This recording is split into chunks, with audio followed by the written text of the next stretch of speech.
Testing,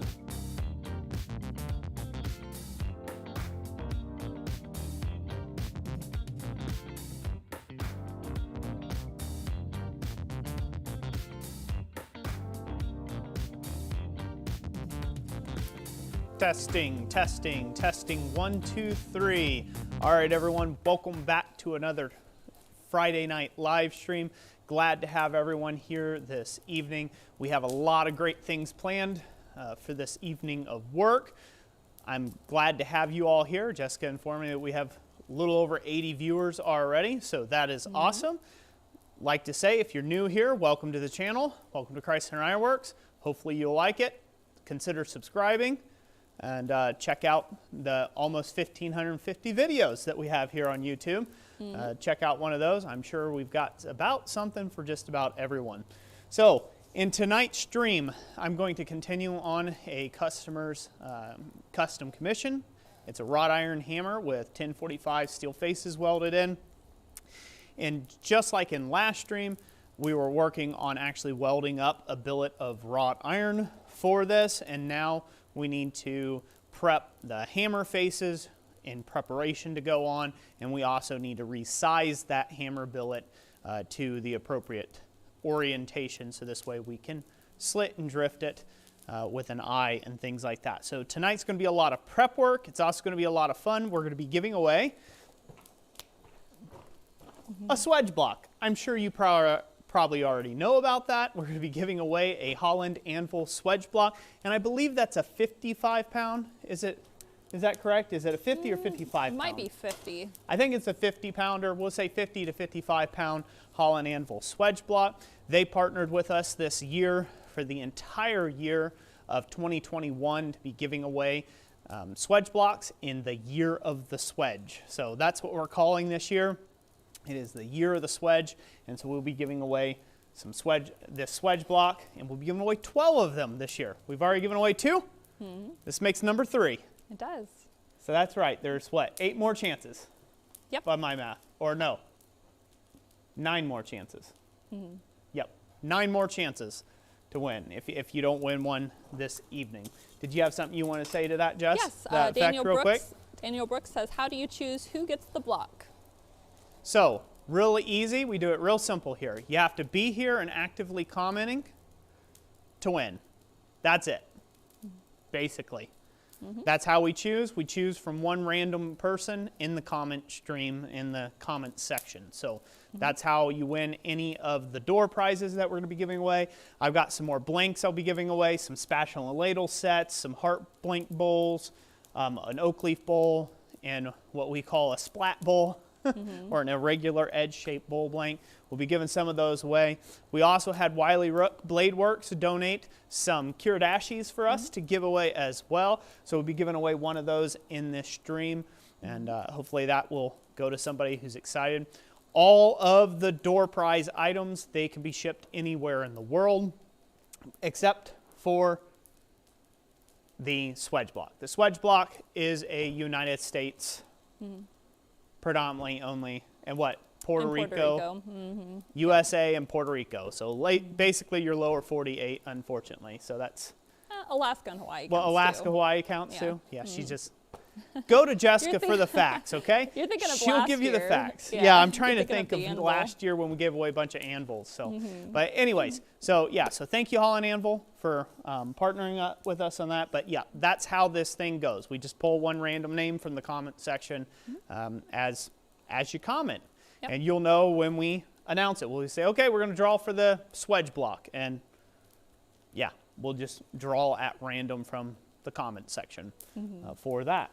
Pretty simple. Same thing with all the other door prizes. Yep. We good? Yeah. Good. I'll also probably give away I didn't clear this with you before, but I'll probably give away some sticker packs as well. Some figured. sticker bundles. I wrote them down. I forgot to grab those. They're in the other room, so I may have okay. to do that when we get around to doing that. Okay. But yeah, we've got some Year of the Swage block stickers with a graphic that my daughter drew and provided to us by Dana Maggiore. So again, thank you, Dana, for that as well, and supporting what we do here at Chrysler Ironworks. And also, I think we had a few super chats to kick it off, didn't we? We do. We have Let me go look at it. Justin Ray, thank you for the $10 super chat. Who Thank said, you, let's Justin. get this party started. A party it may be. A party it may be indeed. And yes, and welcome everybody who this is your first live stream joining us. We do these twice a month, so and once a month we're giving away giveaway stuff and Swage blocks all this year. So make sure to come back again. Yep, definitely, definitely. But looks like we are at 126 viewers currently. All right, awesome. Well, glad to have you all here. So, very first thing I think I want to go ahead and start off with. I'm going to start off with weighing out the hammer billet that we are working on. So this way I can get it back in the fire. We can resize it really quick this evening and then move on to doing the actual high carbon steel faces, getting them prepped. There'll be a little bit of prep work for those, and I'll show you as we go along with those how to get what we're doing there. So first things first, we'll go to camera number 2, Jessica. Okay. So I got a good old-fashioned refrigeration scale here from my days when I did heating and air conditioning work. Of course, it's a bit janky. The power button got stuck on, unfortunately, on this. So I have to kind of hillbilly rig it here so the battery will come out. Bit of twine, there we go. So the ending billet size is supposed to be about 2 pounds in total. The finished hammer weight should be 2 pounds. So we're going to weigh this out and see where we're at. Obviously, we're going to lose some weight from here. And then I've also overestimated the amount of weight I need when I originally made up the billet. So this way I can saw off the ends and make sure I have good clean ends in order to weld the faces on. So there's extra in this, and then these are going to add extra as well. So first things first, we're going to weigh the actual billet itself, plus the little stem on here. So that came out to roughly, I don't know if they can see that on the thing or not, came out to 4 pounds, 3 ounces or so. So now I'm going to add what it is with the faces. Put the faces on there. So we're at 5 pounds, 6 ounces. 5 pounds, 6.2 ounces for the entire billet. So you could probably say this is going to weigh a bit more than maybe 6 ounces of material. So if you lose that, we're going to be right around that 5 pound ballpark before we make this a 2 pound hammer. So that means I'm going to have to remove a good bit of material, but that's good because generally speaking, you don't want, just drop that on a sensitive electrical instrument, Roy. Why not? You don't want this area here where you've done a lot of welding. You don't want this under one of your hammer faces. So that has to get sawn off. I'm probably going to lose about 3/8 inch of a material off of the end where this was welded to. And then on the end here, I might not lose as much, but that's all going to add up quite a bit to weight. And then you still have to remember where you got to punch, slit and drift an eye through this piece as well. And then once I go into all the final fine finish work, it gets ground down quite a bit. So I'm going to lose a lot of weight of material in this by the time it becomes a 2 pound hammer. So it's not just a straight line thing when you're not using a mono material like a mono steel. Usually you can guess about how much material you need and how much you'll lose with the slug. You can guesstimate all that to begin with, and it'll be pretty dead on. With the wrought iron, you're not really sure how much of the impurities you're going to work out of the billet, how many re-welds you're going to have to do or take on it. So you always overestimate on size and then whop off what you don't need. So that's kind of the secret there to making hammers out of wrought iron. All right. So I'll get this into the fire, get it nice and hot. We'll go back to main cam. All right. Thank you, Cheryl Sapano-Lanis for the $10 super chat. Says, thanks for all your videos. Thank you. Is that Cheryl Lanis? Yep. Thank you, Cheryl. Greatly appreciate that. You're very Ray. Welcome. Justin Ray says it's always a party when we get a Roy Rant or a Jessica John. Smiley face. It is indeed. It's always a party then, isn't it? All right, that's good. Mark M says, I thought that was an induction heater for a minute, not a scale. Nope, just a scale, just a scale. No induction heating here. Nope. Dixie Station Tattoo, thank you for the super sticker, $10 super sticker. Thank you.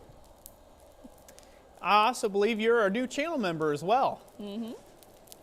Yeah, the newest one. Yeah. Thank you for being a channel member. That's very awesome. Everybody give them a round of applause. Anybody who super chats and donates in these streams or any of our streams that we do, we thank you so much for that. And we do try to acknowledge you in every way that we can, both with at the pre-rolls of all of our at the pre-rolls of all of our live streams, and the community can applaud you as well down in the comment section. So thank you. It goes a long ways towards paying for the shipping for everything. So it's a good point. That's a good point to kind of bring me into my first rant for the day. How's that sound? Oh yeah, Rob thought he missed one already. He's gonna have to troll one up. Well, we'll call it a rant. It's not really a rant, but it's just kind of a informational. So every time that we announce that we are going to be giving away a Swage block, or just like all of last year whenever we were giving away the 66-pound Achio anvils, there was always the comments that came in, why aren't you doing it worldwide? Well, why can't you send it to Canada? We're just right across the border. Or Mexico, or wherever, right? Why can't we do it worldwide?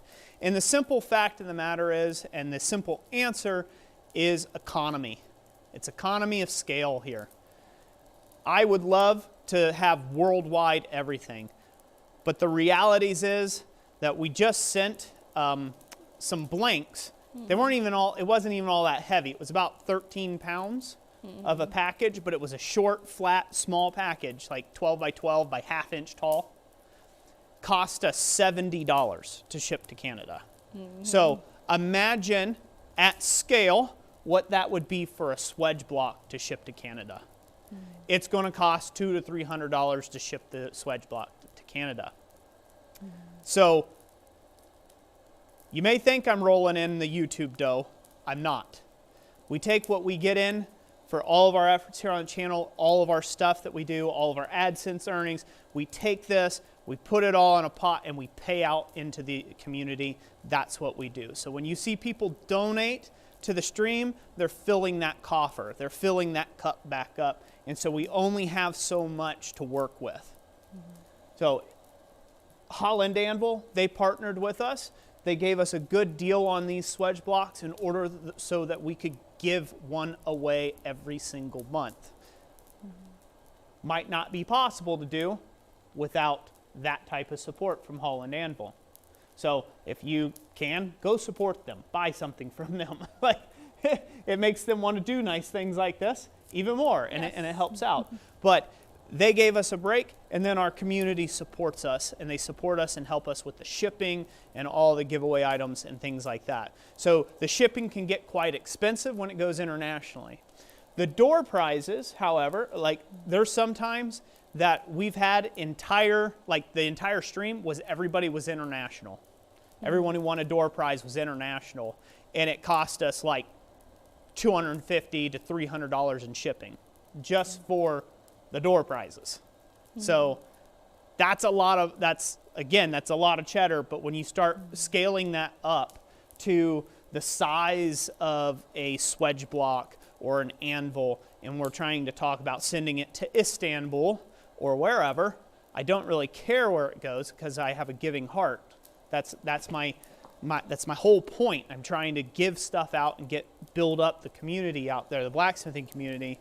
When you start looking at it on that scale, it's going to cost $500, $600, $700 to ship a Swage block like that, depending on what part of the world you're in. It might only be $200, but still, that might be $200 I don't have. So just keep that in mind. I know it sucks. I don't make up the laws and stuff. The only way around that, and I've heard people say this before to me, is, well, I'd gladly pay the shipping. Would you though? Because you have to pay the shipping, the custom duties, the import taxes, any tariffs that there would be on it, on goods and services, like. It might be more than what it's worth to buy it where you're at. Exactly, and it kind of, for me at least, it kind of ruins the spirit of the giveaway too as well. It's like a bait and switch. Hey, you can win this nice free item, but now you're going to pay like an arm and a leg and a kidney and your sister's kidney to get it to you, right? And so to me, I think that's kind of unfair. It's a little bit bait and switchy, and so we try to keep it really clear and concise and clean when we do the giveaway items. So unfortunately, until I start making, 30, 40K a stream, like you see some streamers do, it's just not going to be in the envelope for me to throw that kind of cheese into the shipping category and still buy the Swage blocks and buy and afford all the other giveaway things as well. So that won't, unfortunately, that can't happen. Hopefully everybody can understand from that position. I don't make the rules, I don't make the laws or anything, but I do make the rules of the stream just for, economics, simple economics with that. We have a cup, it's only so big. If you are so inclined that you want to make it a bucket or a barrel for us, go ahead. It's fine. We will pay that out in kind. I don't have a Ferrari parked in my driveway. As you can see, I still haven't done my barn siding yet. It's not like, it's not like the dollars you donate are going to nothing or just to make me fat and sassy, because I'm already fat and sassy. American Switzer says, my sister didn't need the kidney anyway. Yeah, she didn't need the kidney. Honest. Love it. Shipping can be pretty pricey. Yes, and we do cover the shipping cost for the winners, so that's why. That's why we have to be selective with the heavy items. Yeah. So everything that we give away, we cover the shipping cost on. So you have nothing out of pocket, nothing. It comes to you free of charge, the way a giveaway should be. There shouldn't be a hook or a catch. I've been accused of that before. People saying, "Oh yeah, well, what you doing there? You must be getting a kickback somehow." It's like, let me look in Roy's wallet. Go to camera number 2, Jess. I have some receipts in there. I have a $1 bill. You got $1. I have $1 in there and a lot of receipts. So, yeah, I'm getting a lot of kickbacks there. Real big kickbacks. I don't know what you're going to buy for $1. Not a whole lot. So, again, if you want to make my right butt cheek swell up about that big in this stream tonight, I will not begrudge you one iota. But and then we might talk after a few streams of that about international shipping. But that's Which, thank you guys for the super chats. Nice little segue there. Thank you all. Dana, thank you for the $10 super chat. He says, just cuz. Thank you, Dana. Greatly appreciate it. Al Parker also sent us a $5 super chat. Al Parker, thank you, sir. Greatly appreciate it. David Walker sent a $5 super chat. David, awesome. Thank you. And Zachary Eller joined as a Bellows boy. Thank you, Zachary. Greatly appreciate that. Glad to have you. Yeah, it's funny. I do. I feel bad. I feel bad for every single blacksmith community member that lives overseas. That is not in the U.S. I do. I feel bad. I wish I could make more of the giveaway, that we do open internationally, but I just can't, unfortunately. So. Chris Shaver says, how about Jess's purse? That's where my money is, LOL. You never asked to see a lady's purse. That's right. Wouldn't be out in the barn anyway. Rob Huff, thank you for the $20 super chat. He says, good luck to the winner. Hope this helps with the shipping. Thank you, Rob. Greatly appreciate that. Robert Thomas Russell says, that's $1 more than what's in my wallet. Well, good. I'm really going places. So. Chuck Miller. Hey, you found my missing dollar, Roy. I found a missing dollar. I'll ship it to you. It's in the mail. It'll cost me $8.95 to ship it to you. The way things are going. Oh, brother. Yeah, no. In all seriousness, we're thankful to have you here. We are very blessed to be able to do what we can do and be kind of the hub of the community and the Nougaty Center as we're starting to get called. You know, that's the part that I like the most. And I understand you. I hear you. People out there that are international, and you're bummed that you can't win the Swage block. I hear it. I understand. I'm bummed I don't have enough money that I can just throw it around like that. But we've talked many a times, Jessica and I, about, you know, if we were to get up to that astronomical level that you hear some YouTubers make, you know, where they're making 30, 40K a month, stuff like that on doing their videos and crazy amounts of money like that. It's like, if I had that, I guarantee you right now there'd be power hammers given away every live stream. One, because I would need it for taxes, because I'd get royally hosed, you know, probably with that. And two, just because that's the type of guy I am. I would love to get to the place of giving away entire shop build-outs at some point, you know. Things like that. It excites me. It excites me to build the next generation of craftsmen and women up in that way. So, but alas, your pocketbook has to end somewhere. Mine's not bottomless, but I'm blessed to have what I have and what I can do to share. So. Jeff Woodring says he had the fat and sassy part covered. The fat and sassy part, yeah. Hey, I'm less fat. Diet's paying off, so it's good. Down like 22 pounds-ish, give or take. Depends if you stand on the scale just right. You can lose an extra 7 or 8 ounces. Like it's just all about how you balance on the scale. Thank you, Rob O'Leary, for the $25 super chat. Thank you, Rob. God bless you. And Del Ferrier also sent a super sticker of a pair rolling on the floor laughing. Wonder what he's laughing at. The nucleus. The Wayne nucleus. Hines says, don't get it mixed up, it's the nucleus. You're the nucleus. The nucleus center. The Nougaty Center. Oh. Gordon Farmer's Forge says, I've got a commission to forge a freestanding sign, but I need to forge letters. Is there an easy way to do so?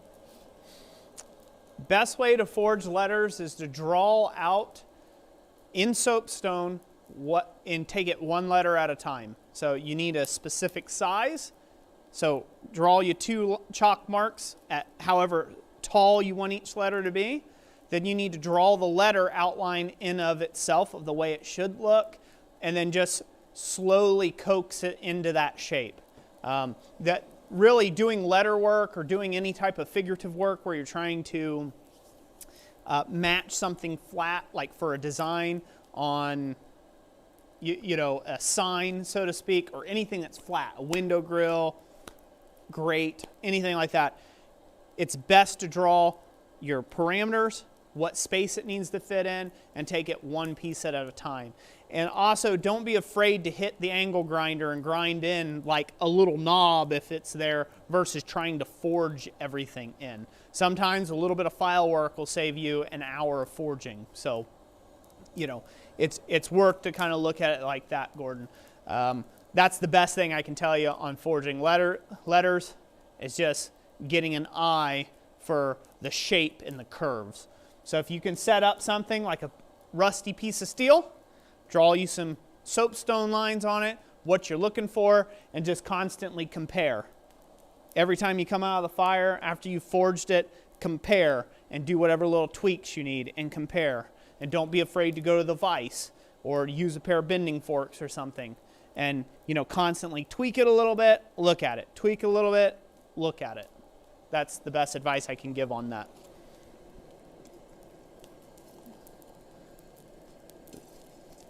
Page 76 Metalcraft said, joined this channel at 7,000 subs, have learned a lot. Woohoo! You're one of the early adopters of Roy's nonsense. Glad to have you here, Page 46 Metalcrafts.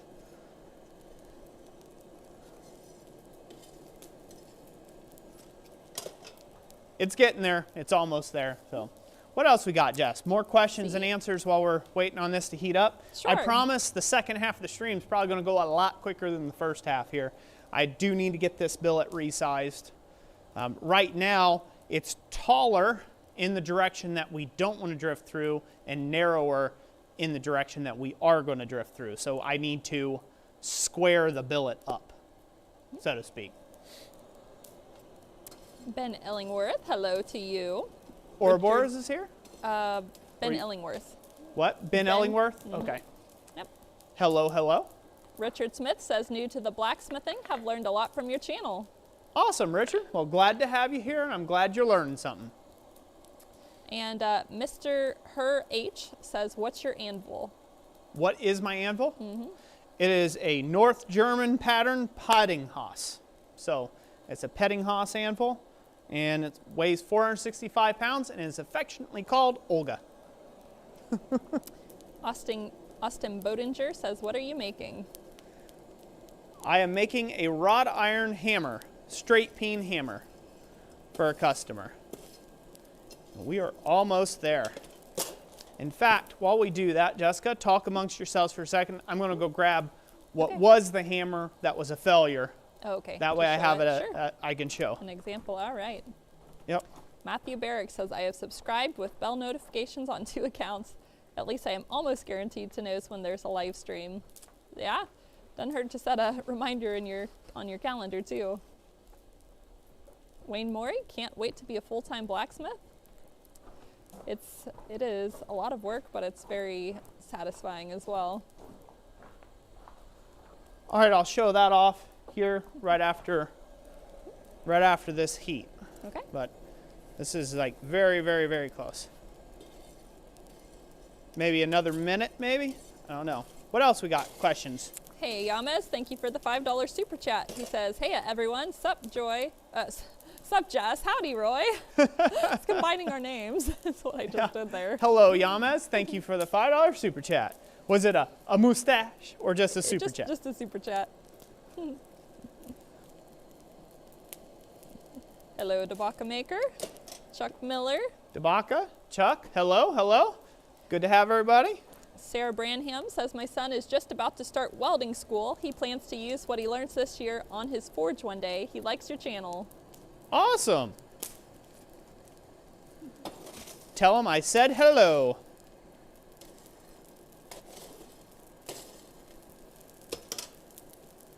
Utah's Garage and Workshop says, cool channel. Utah Garage and Workshop? Thank you. I appreciate that. We try to make it cool around here when we can. Add some coke to this. Stone in the Field said, Holland Anvil is thinking about making H13 drifts. Would you buy or make your own? Say that again. Would you, if it came to H13 drifts, would you buy or make your own?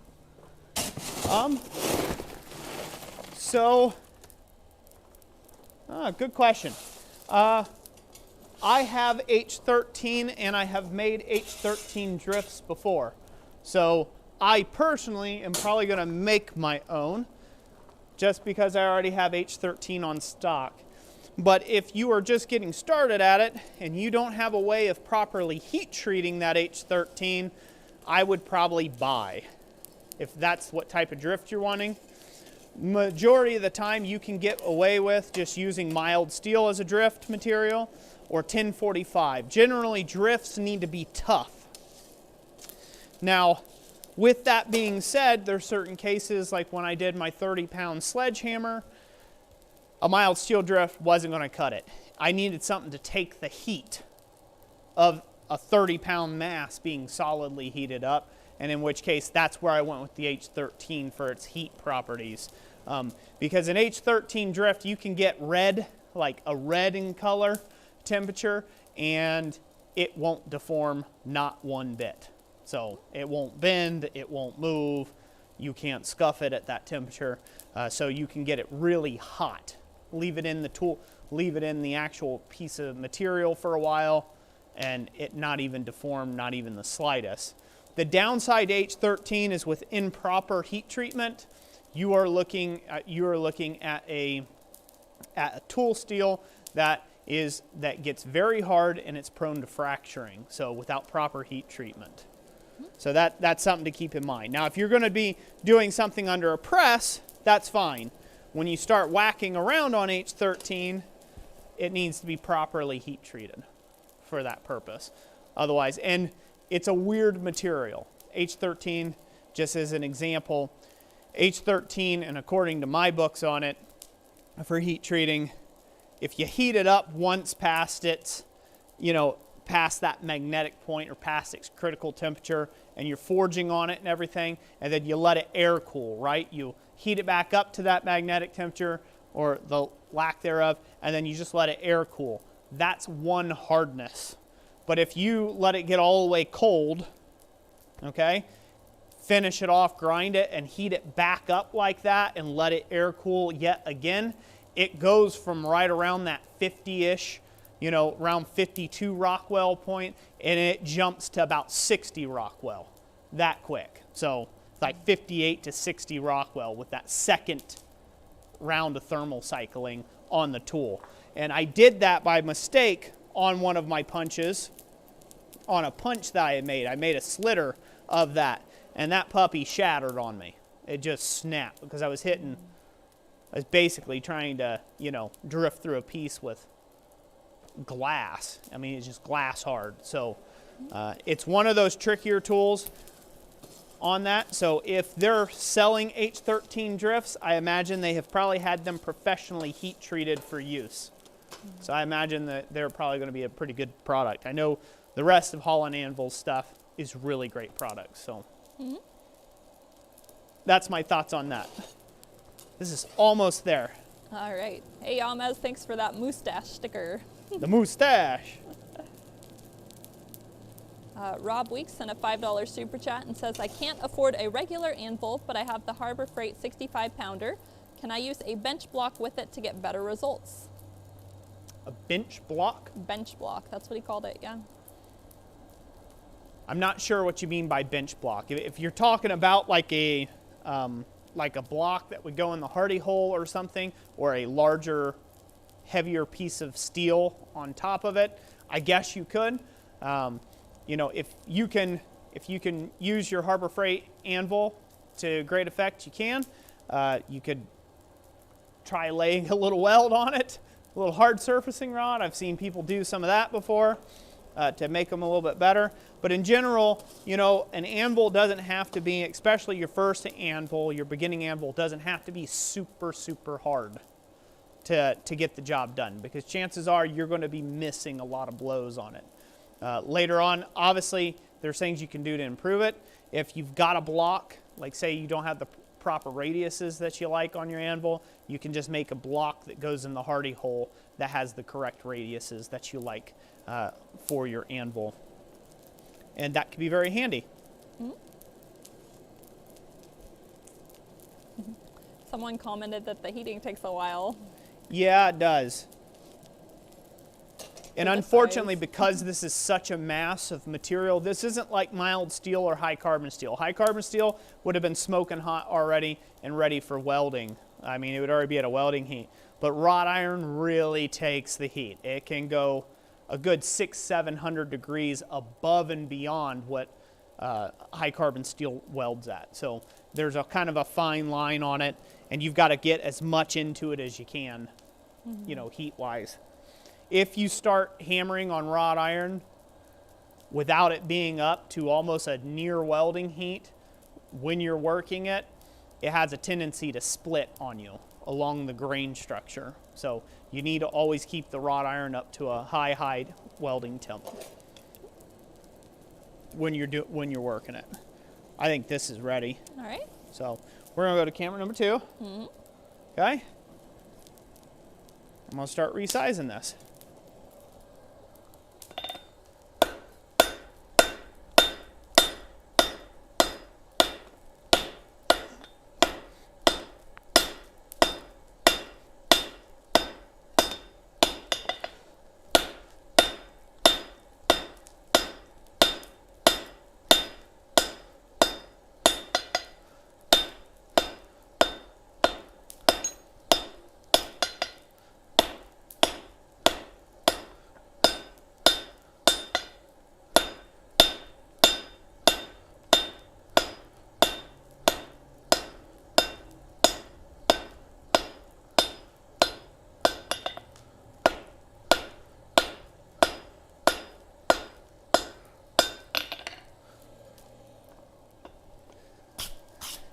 That looks like so super hot on camera. It does. But yeah, it's down to where it needs to go back into the forge. I want to adjust that, all right. That's Brittany hammer? No, Roy hasn't done an event at Lost What's Creek that? before. I was just answering a question. Maddie, good to have you from Northern Ireland. I couldn't hear you. I was just answering a few questions that I could answer. Okay. Wayne Morey asked if you've made a smith helper before. A smith what? Like a smith and magician or a guillotine, I guess. Yep. I've made several different types. All right, back for heat. We're almost there. We're almost nice and square. Irish Blacksmith, glad you could make it. Yeah. Oh. I need to lighten this camera up. Are we at main cam? Yep. All right. Looks good from here, but unless you're dark, making it a little darker. I have to lighten that up so I can show off the hammer. So this is what this hammer will eventually turn into. Can they see that? Camera 2? Mm-hmm. Is that coming out pretty good? Yeah, it's good. Can people see that all right? Yeah, we can see it good.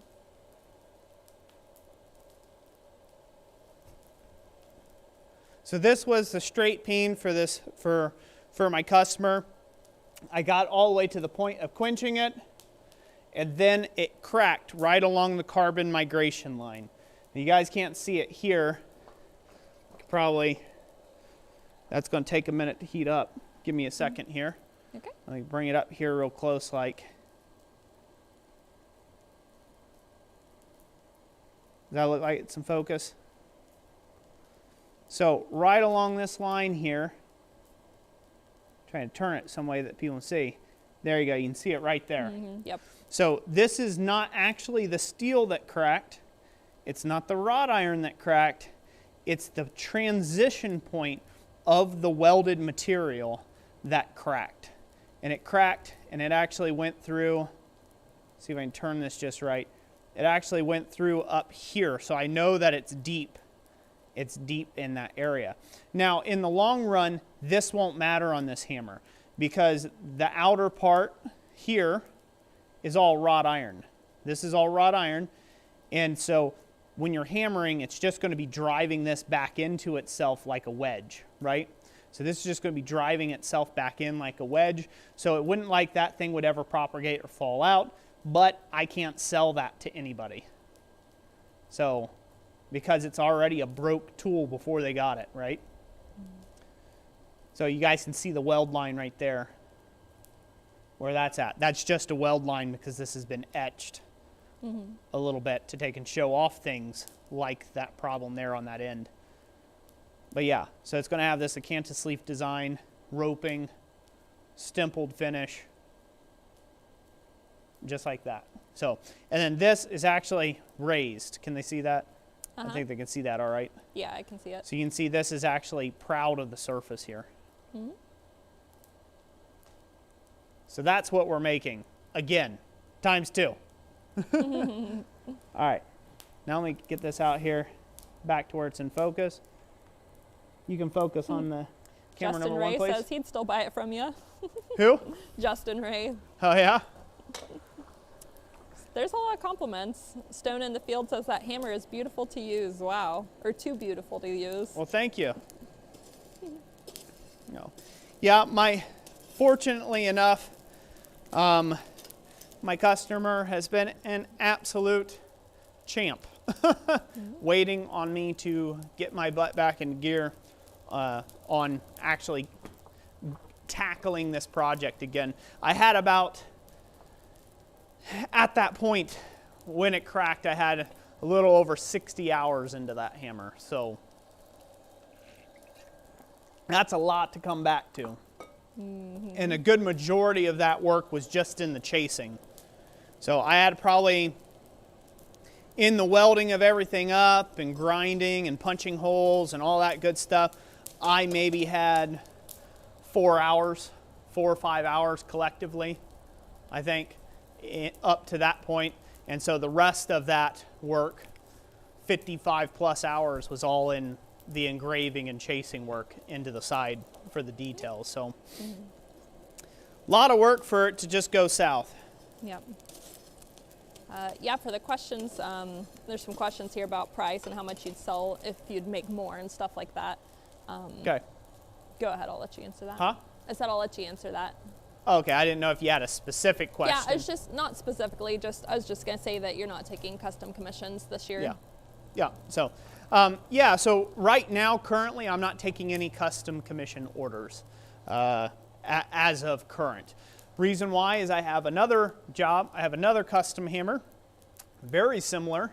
Well, not really. It's night and day different, but with the same amount of work into it, I'm up to about 100 hours in the other hammer, and I've got probably another 100 to go. So just about 200 hours into just one hammer. And then I've got this hammer that I'm reforging. And so these people have been waiting on their hammers for over a year and a half now. So I've closed my books indefinitely until I can get their projects done.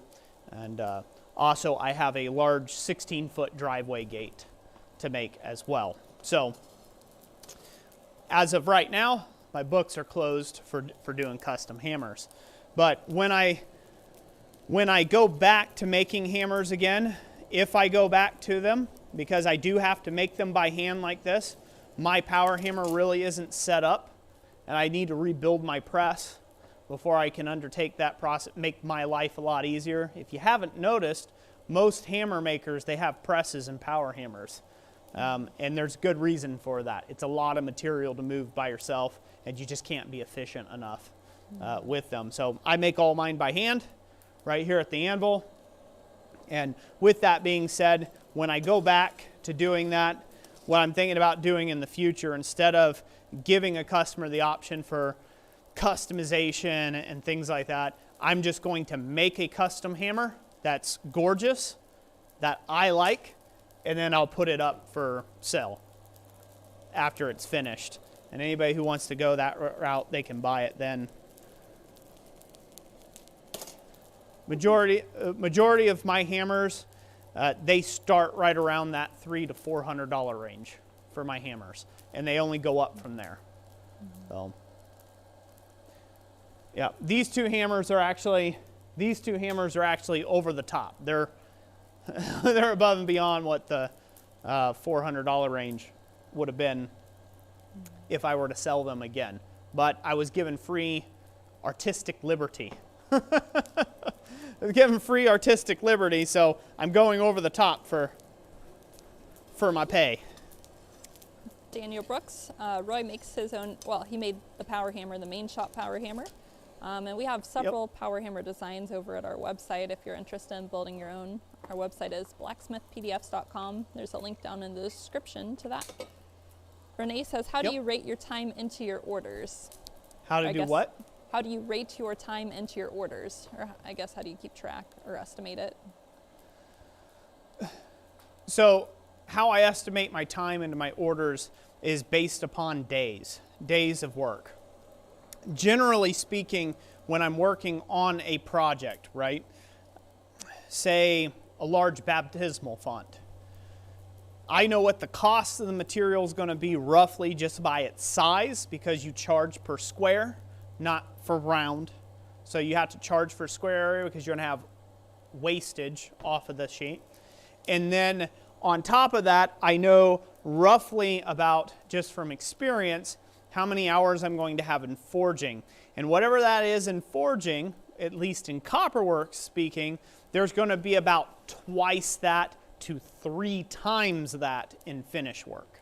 So that's how I can figure very quickly, simple math, on how much time I have into a particular project or a job. So in the case of like Copperwork, it's definitely going to be about 3 times the amount of work in finishing. So for finishing, there's going to be 3 times the effort in there. For doing something like hammers and stuff, It's usually on a regular basis, a more basic hammer, it's going to be about double time. For something like this over the top, it's going to be 3 or 4x time amount into the finishing work. And I just keep an eye on the time clock some days. I might work 3-4 weeks, and I might work 12, 14, 16-hour days at it. I might work 4-hour days for 6 months at it. You know, I just kind of keep a running tally going in my head. But usually your forge time represents about a third. About half to a third of the actual, or I'd say, no, probably a third to a quarter. Yeah, about a third of the actual time to a quarter of the actual time that the whole finished product will end up taking. So once you get good at doing that, and those are just rough estimates, obviously, if you have stuff like a power hammer, the forging time is going to be like super quick. So it might just represent like a tenth. If all you're doing is just a basic hammer with no frills, you don't have to grind it, it's mostly forged to finish or really rough forged like a lot of people do, I mean, then finishing time is probably will be the least of your worries. But in my work, everything that leaves my shop is highly finished. So, great questions. Man, there's some really killer questions tonight. There is. There's way more than I have time to read. Okay, well, just keep asking your questions, and we'll try to get to them as we go here. We have a lot of downtime. I apologize. It's just the way that the big billet is. So, Patrick Gregoire says, what is the most expensive hammer you have ever made for a customer? That'd be the 30-pound sledge. Yeah, that'd be the 30-pound sledge. I believe that was what, 3,000 something? Yeah. Yep. It might have been more than that, I thought. It might have been. I thought it was closer to 4. I think it was like 38. Oh, it was like $3,800, I believe. If memory serves me correct, that was a 30-pound sledgehammer. That I got a video of online that you can watch. I actually got a series on it, including a finished result. Philip Cornett says, Roy, could you, for your own use, could you cut down the hammer at the separation and MIG weld it together? Yeah, you could. Yeah, I mean, that's a viable thing. For my own use, if I'm going to use it, I'm not even going to worry. It's going to be fine. It's not going to come apart. It's just simply, I can't send something out that's already defective from the get-go. I can use it in my own shop. I'll put a handle in it eventually and use it in my forge, but I just simply can't send it out to a customer, is all. But if you run into that, say you're making something for yourself and you get something right along that weld line, a lot of times you can grind it out or you can zip disc it, so cut into it with, angle grinder, an abrasive disc, cut into it and backfill that with weld, grind it up, pretty it up, put it in use. It's probably going to be just fine for hundreds of years. So, but if you're selling it to a customer, you can't sell stuff that has defects. Oh. Well, I mean, I guess you can, but it's not ethically correct. You might have a very unhappy customer who'll leave a bad review. Well, especially if it breaks on them and they get a little metal shard in their face or someone else's face or something like that, and you'll have a real bad review, huh? Right. Matthew Barrick, thank you for the $5 super chat, says, appreciate all the help you two have provided through your years of videos. Well, thank you. Thank you. And I'm glad, and it's our pleasure. Let's go to camera number 2, Jess. All right. We'll go ahead and darken this right up so it doesn't look like the fiery face of God here.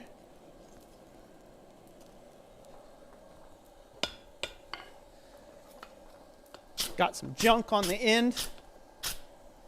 Get rid of that.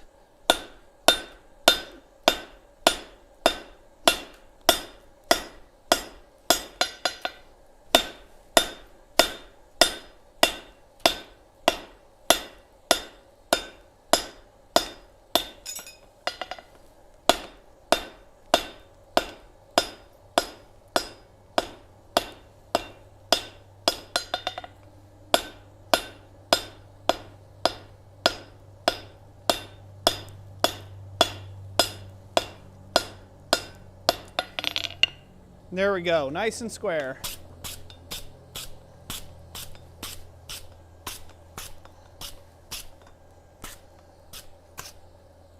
Get that out of the way.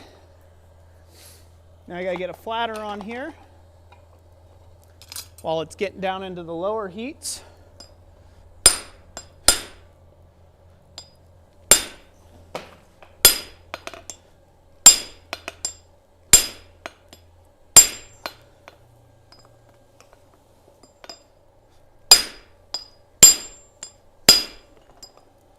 We'll smooth that up.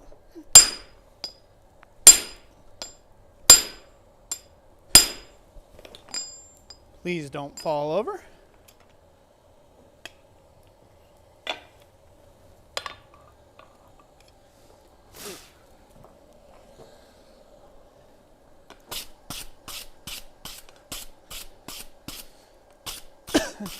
I just don't got quite enough heat there to finish planishing it. So I'm going to get it hot one more time, not at a welding heat. We'll take it up to a lighter heat, and I'll come out and planish it a bit more. Again, everything you do with wrought iron, you have to do hotter than what you would with mild steel or high carbon steel material. And I do mean everything. There we go. All right. Thank you, Stephen Thompson, for the $5 super chat. He says, happy Friday, everybody. Hey, thank you for the $5 super chat, and happy Friday to you as well. Dixie, Go ahead. Dixie Station Tattoo sent us a super sticker of a pair that says, keep it up. Woohoo, thank you. Greatly appreciate that. All right. How many? How many people we have in the stream? 203. 203 people. Correct. Thank you all for being here. Thank you. Stephen Watkins, thank you for the $5 super chat. Says Minion Smithy is finally in the house. Woohoo! Now the party can begin. Minion Smithy's here. Thank you, Stephen Watkins. And hopefully I'm not coming in like blast your eardrums loud. The lapel's a lot higher than what I normally wear it. So usually I wear it down a lot further down. That one just doesn't have a pocket. Huh? That one doesn't have a pocket like some of your No, other it stuff doesn't. does. All right, let's give some stuff away, shall we? Okay, one more. Mr. Coffee, thank you for the $20 super chat. He says, evening all, hope all is well, Roy and Jess. Awesome. Thank you, Mr. well. Coffee. All is well. God bless you, sir. Thank you. All right. This down out of the way. Let that heat up. We could be giving stuff away. I should have been doing this all along, but I was having too much fun Q&A-ing. Huh. Yep. Daniel says you're fine, Roy. Your voice. Okay, great. Glad my good. voice is fine. All right, let's go to camera number 2. All right. I'm going to show off some of this stuff that we're going to be giving away. So we're going to be giving away some spatula and ladles. I just did a tutorial on this here not too long ago, so if you haven't seen that video, you should go check it out. I did a full tutorial. These are solid, so they're like super beginner level. You already got a handle that you can hold on to, and all you have to do is shape the ends appropriately and give the handles a little bit of love. So without the rivets, it makes it a little bit easier for somebody who maybe doesn't have a drill press or other tools like that. You can still make yourself a nice spatula and ladle set. So those we sell over our website, blacksmithpdfs.com. They come as a kit, as a pair. So not just like just the spatula or just the ladle, you get both for one money there. But we're going to go ahead and give away a pair of these tonight. We're also going to be giving away an oak leaf bowl blank. I did a video on actually making an oak leaf bowl, did I not, Jess? You did. As well. So I've got a video tutorial on this one as well online. But we'll be doing a oak leaf bowl. These are great for like ring dishes, anniversary presents, you name it. Anybody who likes this sort of stuff. Or you can buy a whole bunch of them and add them to a tree. There you go, sculpture. Yeah. And then we're going to take and give away this little beauty from Wiley Rook Blade Works. This is a little Kiradashi. It's got some beautiful handles on it. Sandalwood, I think. Sandalwood, is it? I think so. I'm not sure. I haven't spent the time to remember what the wood scales are, but they also got like little copper liners as well. Really beautiful job, really well done, really nicely made thing from Wiley Rook. And of course, it's got a Kydex sheath for it. So that's pretty awesome, you know, as a little protector there. So we'll be giving that away as well. And the way we're going to do that is just like we do all of these giveaways. I'm going to ring the anvil, and when I come to a stop, Jessica's going to pick a name at random. Is that correct? That is correct. Like that? Yep. All right. So the very first thing I want to give away, we're going to give away the spatula and ladle set. I've got another one of these that I'm going to give away a little later on in the stream as well. So, we ready? Yes, honey. Are they all commenting? They are, yeah. Yeah? Coming up with all kinds of cutesy things. All sorts of cutesy things, she says. All right, we ready? Yes, we are. All right, I'm going to ring the anvil. When I come to a stop, Jessica's going to pick a name at random. Okay. Who do we have? We have Rob O'Leary with What a Handy Tool. Rob O'Leary, congratulations, sir. You are the winner of the spatula and ladle set there. Get with us through the contact email down in the description, and we will get this shipped out to you pronto. Congratulations.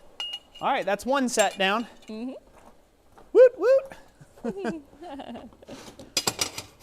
All right. Now they've really got their thumbs a-going. Oh, do they now? They do. All right. Next thing we're going to give away is the oak leaf bowl. We're going to go ahead and give away the oak leaf bowl now. And we are on the main cam, correct? Yes, we are. All right. Just making sure because I'm looking up there. All right. So we're going to go ahead and give away the oak leaf bowl. And we'll see who wins that. Ready? Yep, Set? ready. Who do we have? We have Steve Nolan with Nice. Steve Nolan? Yep. Steve Nolan, congratulations. You won the oak leaf bowl template here, or pattern, or blank. If you will. You've won this. Again, get with us through the contact email in the description. Ooh, better watch my... Yeah, keep an eye on it. Ew. It's bright. Okay, I went up a little closer to welding heat on that one. On the one side anyhow. All right. All right, now last but not least, we're going to do... Actually, let's go ahead and forge that real quick so I can get it out of the fire, and then we'll do the Kiridashi. I promise. Okay. It got hotter than what I was wanting it to be. Yeah. So, Gives you guys time to warm up your thumbs. yeah. Let me crank this back down. Temp. Are we at camera number 2? Yep, sure are. All right. Yeah, we got up to higher welding heat on that one.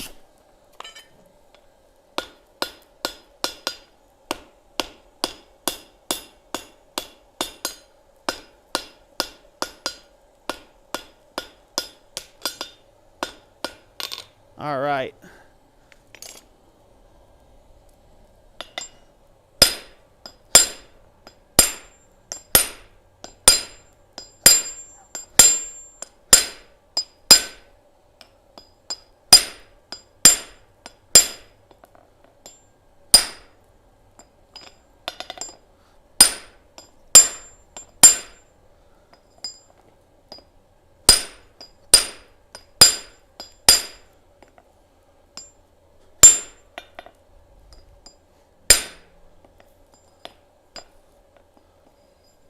All right.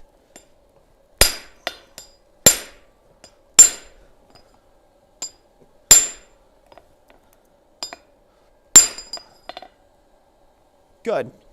Good, good, good. That's good to go.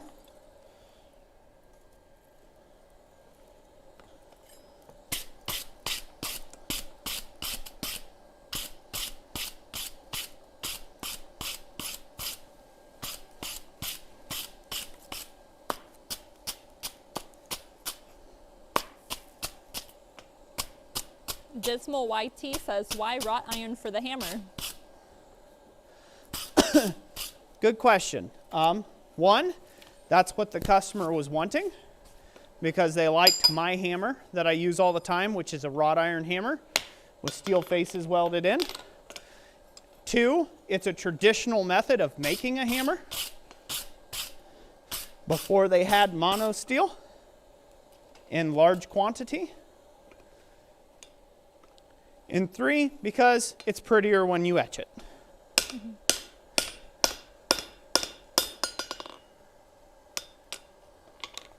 There, looks good. Good, good, good. Good? Yes.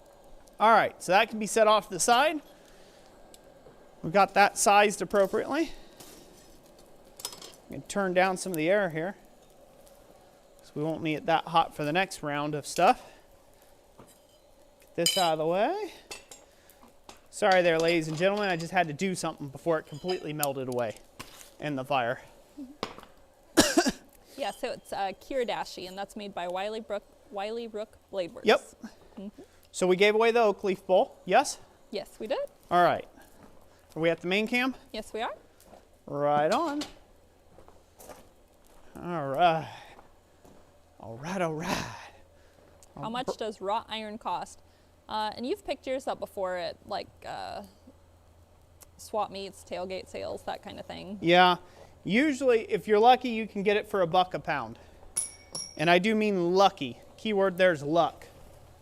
Most likely, you can probably pay close to $2 a pound for it, to almost $3 a pound for wrought iron, if you're trying to buy it from a reseller of wrought iron online. So it can be quite expensive. Not as expensive as most tool steels are, but still expensive nonetheless. So let's go to camera number 2, Jess. I'll remind people what they're going for. All right. Hopefully it's in focus and all that good jazz. Yep, we're good. Good. Boom. Beautiful little Kiridashi there. Thank you, Wiley, for sending this. We'll go back to main cam. All right. We'll give everybody a second to start typey fingers McGeeing. And by the way, whoever wins this one, you also have to send a photo ID with your email to claim it. Yep, there's your catch. You have to be old enough to own something like this. Oh. And we are not responsible or will be held responsible for anything you do with it. So this was a freebie item. Oh, your problem. It's meant to be a tool. Yeah, it's meant to be a tool. So we good? Yep, we're People good. commenting? They are. All right. Crazy. Let's get ready to draw for it.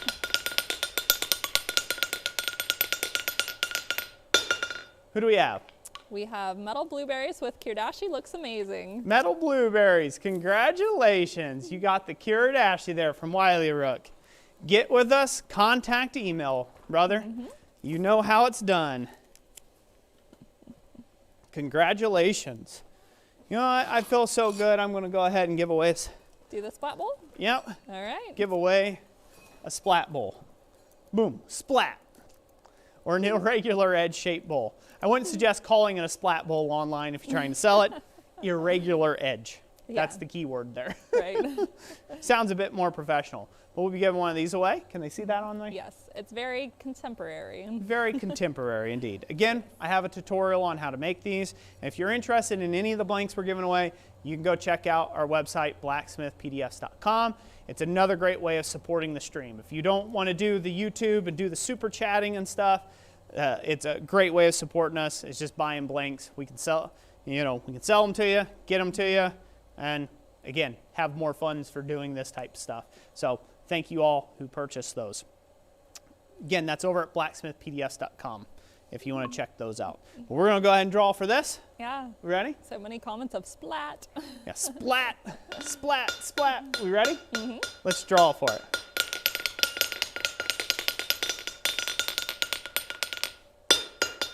Who do we have? Ooh, Dismal YT. My wife would love a splat bowl. LOL. Hey, well, congratulations. Get to forging it, and she will have one. That was Dismal LT. YT. YT, Dismal YT. Congratulations. You're the winner of the splat bowl. Set that off the side there. Oakley dokley, neighbors. Get a bit of water refreshment here. Refreshment. All right, who else we have? What do we got, Jess? And what Let's time are we see. on? We are currently sitting at 6:10. It looks like our Okay. concurrent viewers are 209.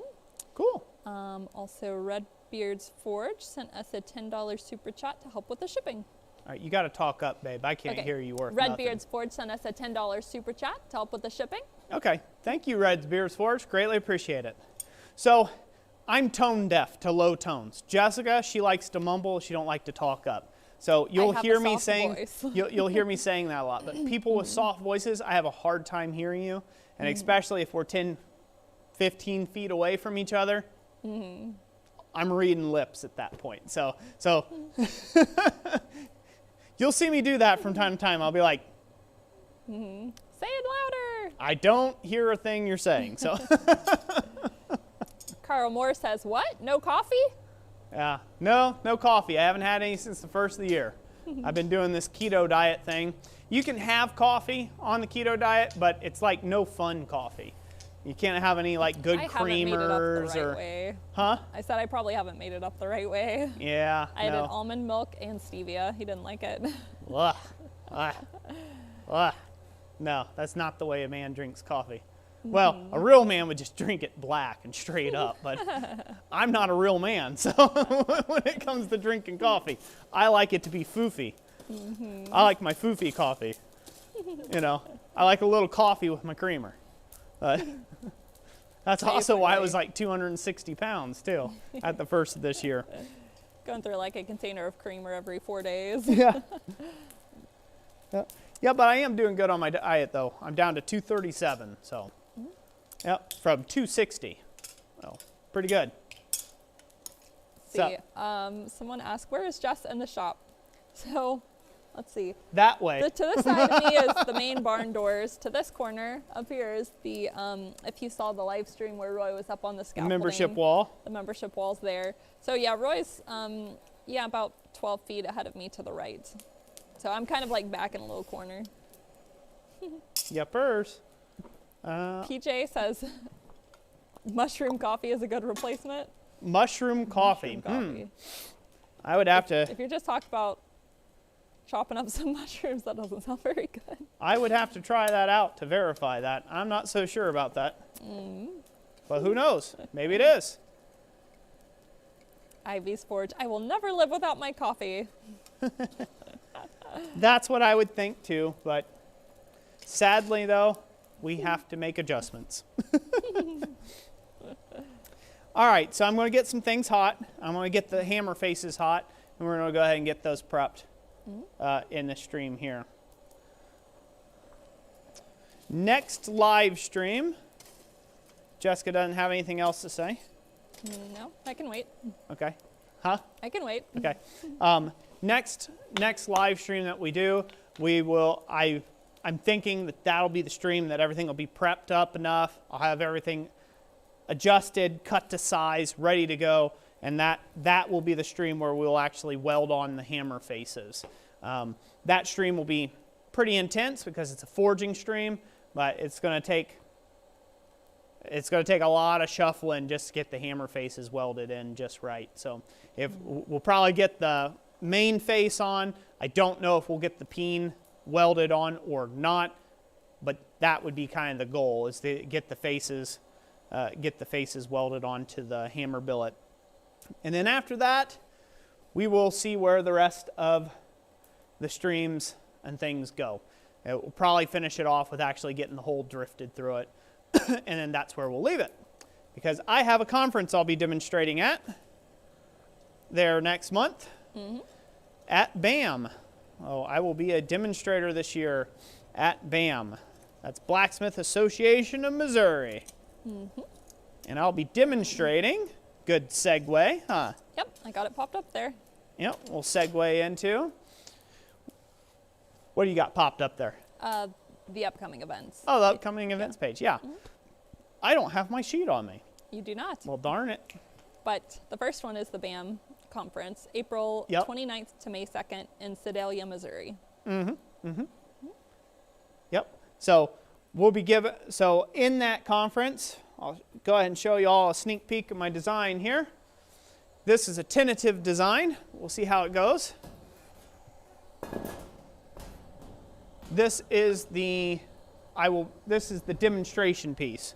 So this is what I will be demonstrating at that conference. So this will be the main demonstration of the day, of the hour. This portion right here, can they see that okay on that camera? Yeah. It's not like blown out or something. They can see all the detail. When you tilt it forward a little bit, that helps with it being a little Is that shallow. better? Yeah, that's good. Okay. So get off this big glove. I feel like I can point better. So this part here is a detail of the back plate that will go against the wall. This is obviously a side profile of the actual sign bracket that we'll be making, a French Baroque style sign bracket. I don't have drawn in here the extra additional acanthus sleeves, but there will be some acanthus sleeves here as well on this scroll here that's going back towards the wall. And right now my goal is I will have this fully finished, one of these fully finished in time for the event. So if you notice a lot of the videos here, they've been just like quiet, no speaky kind of videos. It's because I got to get on with it and can't really take a lot of time throwing a bunch of explanations and making what would be, you know, an hour-long task a 5-hour-long task, you know, by trying to explain everything out. So that's what I've been up to. I've been working on this fairly steadily over this past month, and all of next month, this is going to be my main focus. So we may even take a break from the hammer. I don't know, because I might have to work on pieces for this to do it. But my goal is to have one fully finished, have this fully finished that I'll be donating for their auction to support BAM. So if you're there at BAM, make sure you bring money. Don't spend it all on tools. Bid high. That way you can help out a great organization there in Missouri. Hey, Meyer says, what are the dimensions of the sign? So the dimensions of the actual sign is yet to be determined. This dimensions of the bracket is going to be about 30 inches long out from the wall, and there's going to be about roughly that, almost 3 feet on the bracket itself that goes against the wall. So this portion will be, by the time it's all finished, it'll be close to 3 foot, and then it sticks out about 30 inches or so. John Earley says, nice drawing. Well, thank you. It's just a rough sketch, and this is what I would call a figurative sketch. So this is what I do in my shop. I'm not really good at drawing things to spec. I'm really horrible at it, actually. Many years ago, I don't know, it's been what, 7 years now since I've been to John C? Yeah. Yeah. I took a class, a traditional joinery class with Clay Spencer and John C. Campbell Folk School, and about 6 years ago, hasn't it? Yeah. Easily 6. Yep. Easily 6 years ago. I took a class with John, with Clay Spencer. Clay Spencer, sorry, excuse me, down at John C. Campbell Folk School.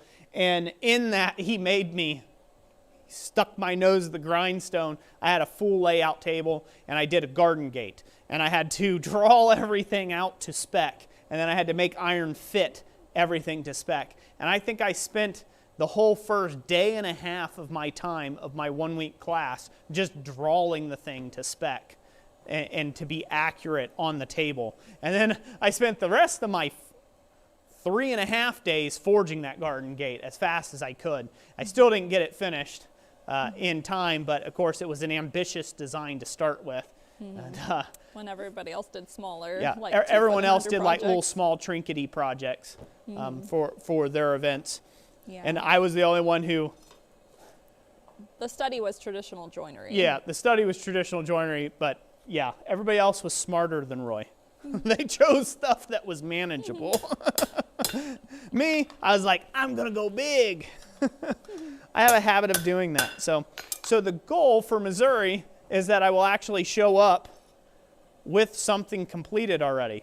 And hopefully my personal challenge is that I actually show up with something completed. So otherwise, it'll be in process as we go along there. I've been horrible about that in the past. I like to shoot over my pay grade, so to speak. I like going, pushing myself, challenging myself. Problem with doing that is, well, there's challenges that you yet don't know about. So until you get into the project. What's going on there, babe? Huh? None. Just checking on stuff. Huh? We're good. Just checking. Everything okay? Uh-huh. Okay, good. Yeah, so it's going to be a good time. Like I said, that's going to be next month, tail end of next month, April. So if you're around there, be sure to be there. I'll also be teaching some classes at the end of May. I'll be teaching a class at the end of the May. That'll be a vessel class. Correct? Yep, May 22nd and 23rd. Yep, we'll be doing bowls, vessels of all types in that class. So it's going to be, that'll be a fun class, and that'll be in Goshen, Ohio. I think there's still a few spots available there. So if you want to get signed up for that, that's another great place to get some in-person training. Yep. And then in July 24th through 25th, the ornamental garden bench. Yep, got a garden bench class as well. I'm still working through the design on that in order to estimate costs of what the additional materials fee will be for that class. But once I get past my conference, I'll have a little bit more breathe room or a little bit of thinking room where I can figure out what the extra materials cost will be on that class. Robert Lannis, thank you for the $10 super chat. Says, only 9 more months till Christmas, Roy. Amen to that. And thank you, Dixie Station Tattoo, for the $10 super sticker of a super pair flying. I think that's the $10 pair. Yeah. It's flying like this, like Superman. Yep, sure is. Cool. Thank you all very much for the donations there. They are greatly appreciated. Matthew Barrick asked if you need experiences for those classes.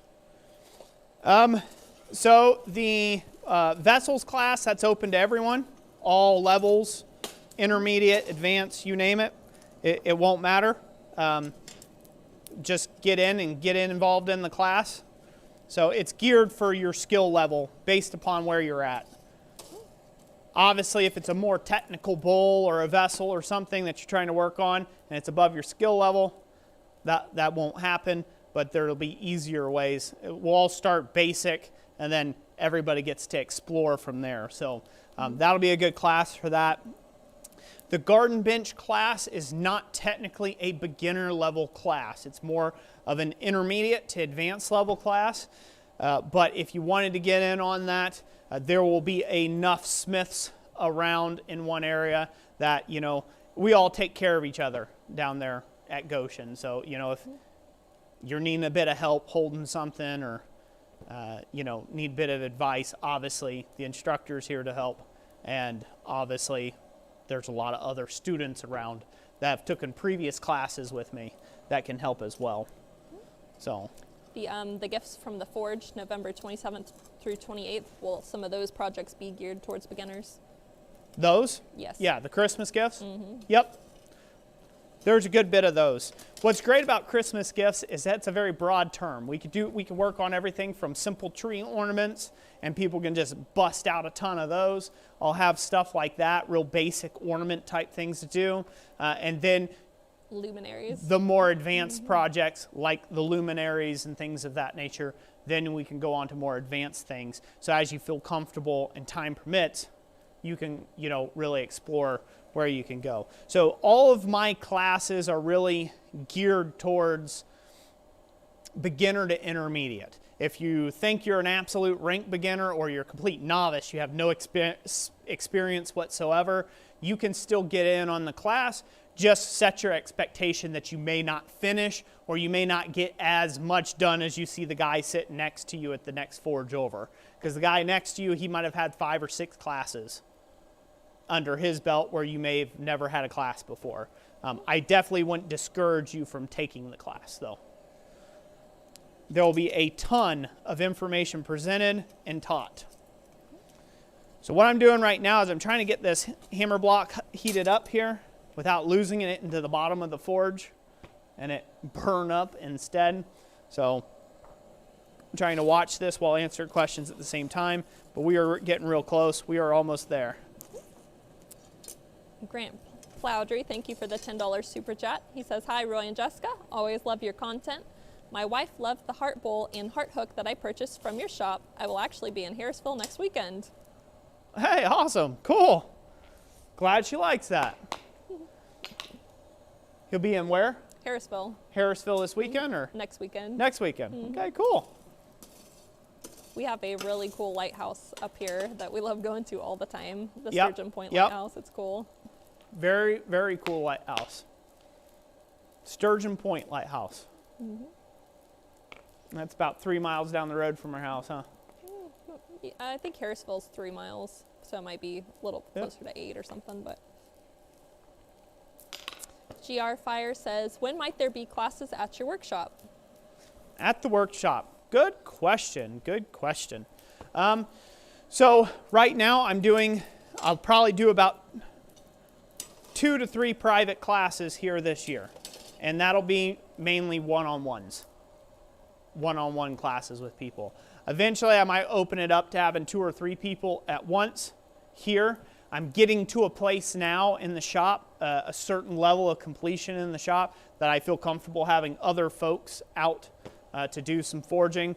The main thing I'm lacking to have anything more than just one extra person in the shop is forges. So I have 2 forges. I have a gas forge and I have my coke forge, which is okay to do, but there's not enough for everybody to have their own forge or things like that, and I'm probably not going to do that. So it's going to stay pretty small in size, you know, from 1 to maybe 3 persons in nature. The other thing I would like to do is I would like to have my shop better fixed up as far as siding and things, but that might be a longer term project, so we'll have to see. Like I said, I'll probably have about 2 to 3 classes here this year. That'll be one-on-ones. Yep.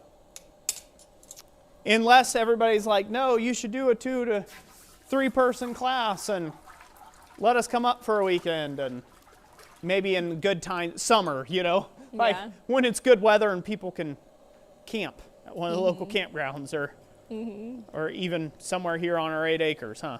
And we have that available to us. So, all right, this is hot. We ready to go? Yes, we are. Thank you all for the super chats, the people who super chatted. I don't remember if I said thank you or not, but thank you. All right, so now with this, we're going to upset this down.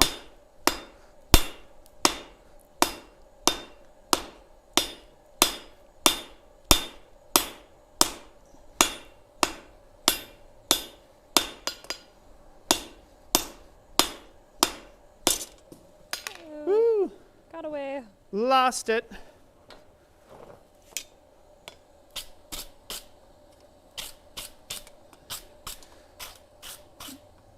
So I actually just had this week, I had a friend of mine come over, guy that lives just right down the road and subscriber, Thomas Goodymoot.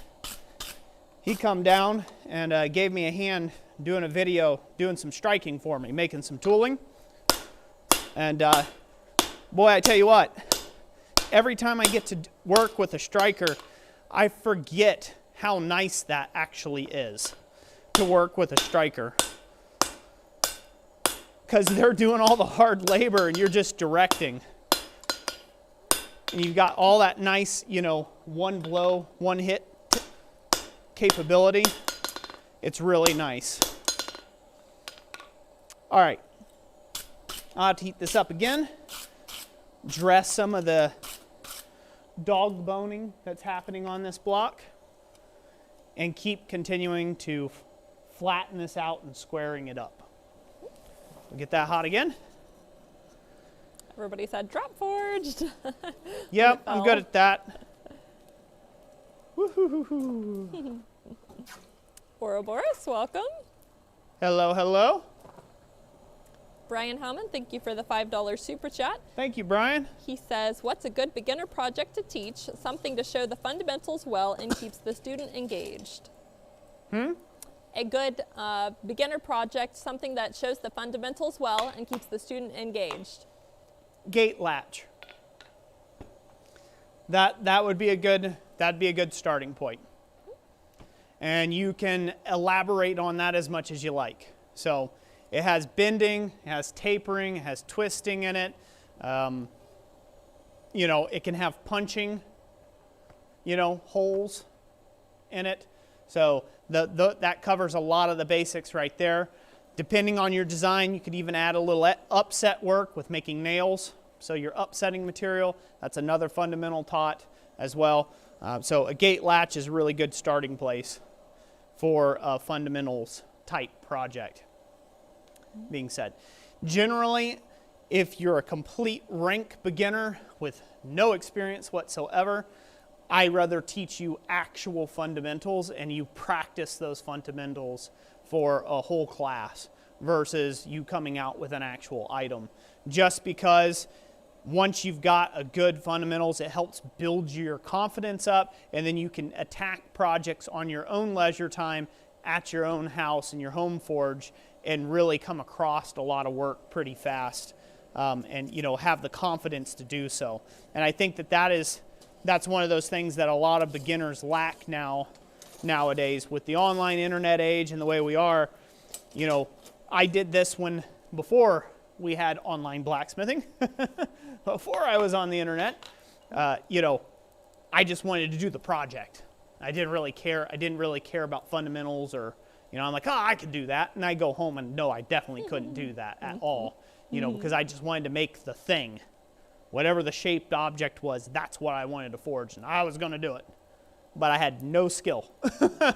So learning the fundamentals is like learning how to ride a bike as a kid. You don't just hop on a motorcycle and take off. That's just not how that works. You have to learn how to ride with training wheels on a bicycle.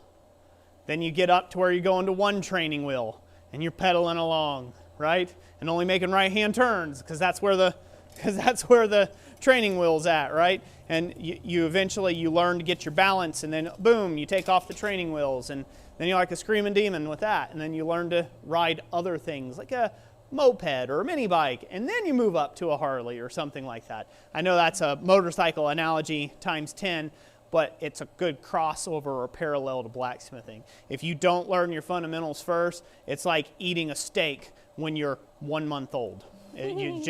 It's not going to be good, no one's going to be happy, and you're going to lose sleep at night. So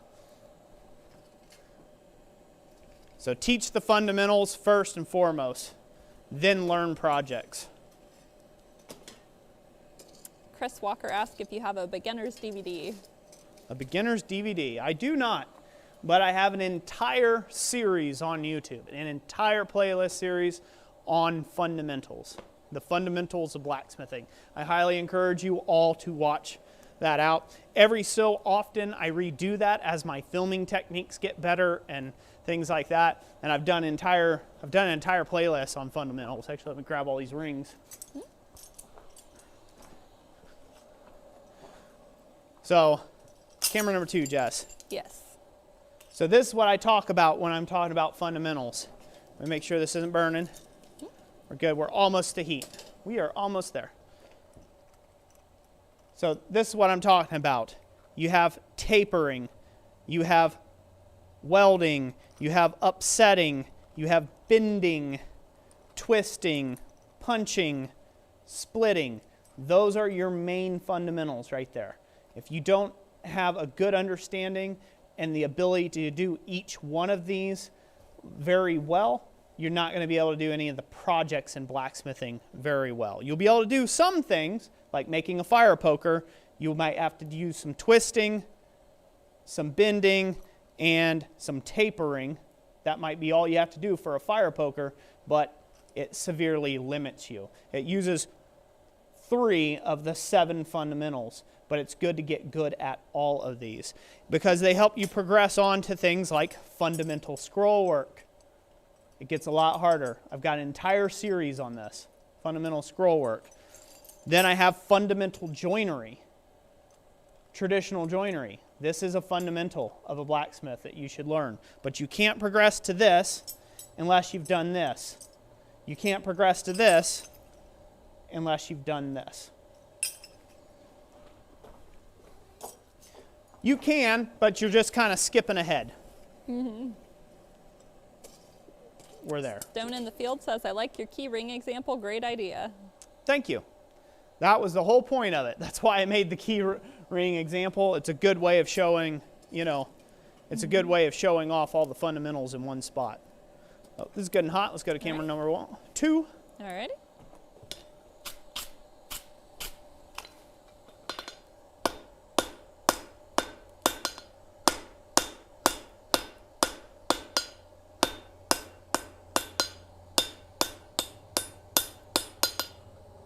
So as you upset the material, it's going to do this dog boning thing, and you're going to have to re-push that back out as you upset this down. If you don't, you'll end up with a hollow spot in the middle of your piece.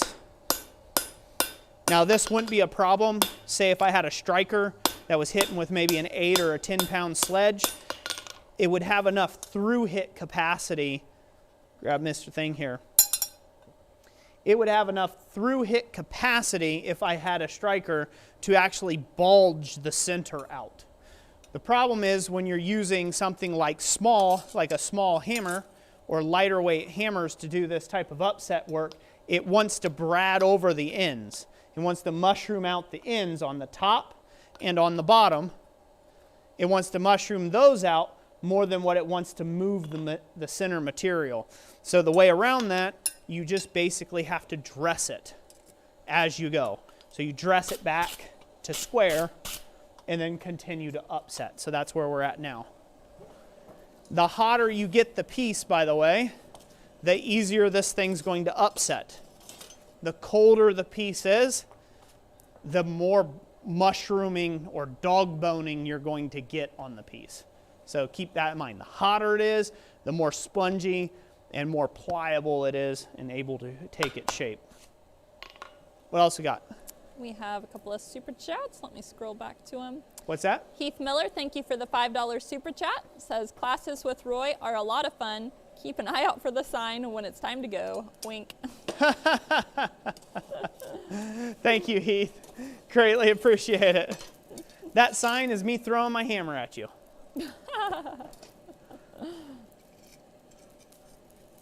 Wink.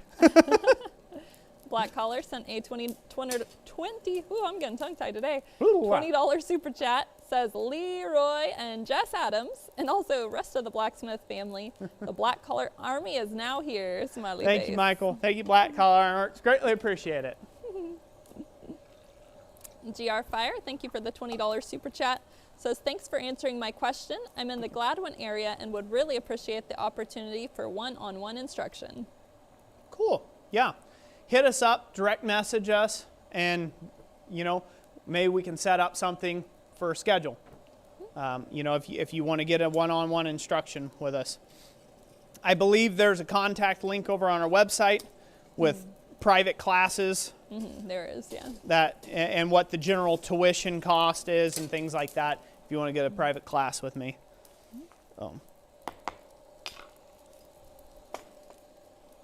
Daniel Crawford says, good point. Upsetting can be tough. I was using a 12-pounder one-handed on an 1.25 inches. Boy, howdy. Yep. Well, that's what this material is. It's 1.25 inches. So it takes a lot of effort to get it upset. Really, when you're upsetting work or material like this, you can't get in a rush.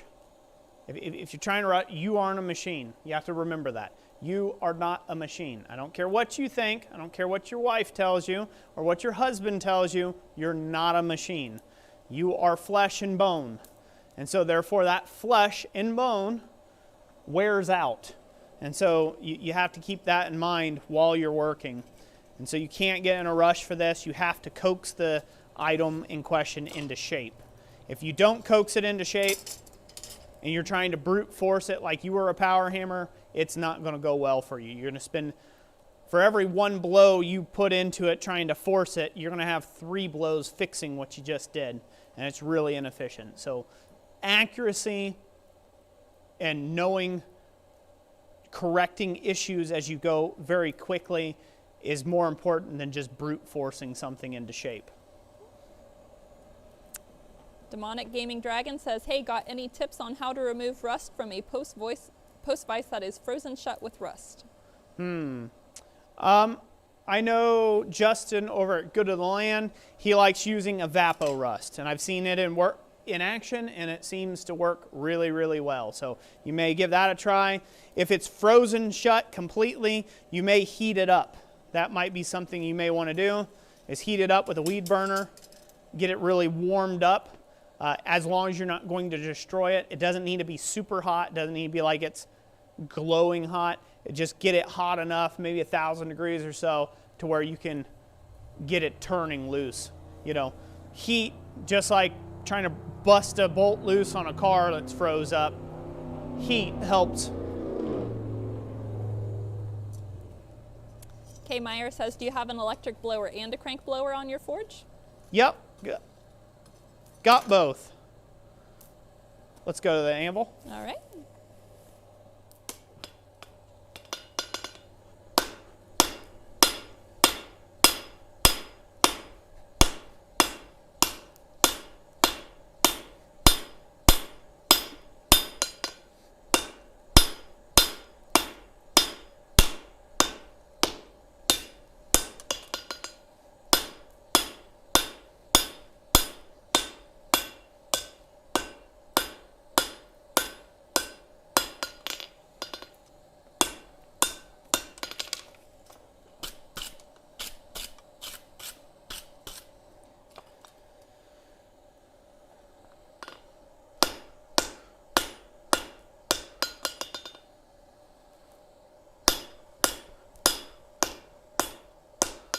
Starting to upset down into a bit of a rhombus now. That's just because it's kicking around in the tongs. Not able to hold it as well. But we're almost into a cube of material now. So we're almost there. I'll have a little bit more dressing up work to do. I'll stick this in the fire, get it hot. We have to ideally get this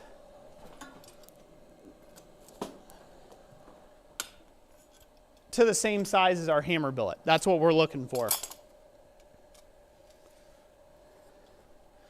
So size-wise, we want that to fit the face of our hammer billet. Does that make sense? Mm-hmm. So that's what we're upsetting it for. We're trying to upset it into a cube, and then we're going to go more in just one direction to try to make it fit the size of the hammer billet.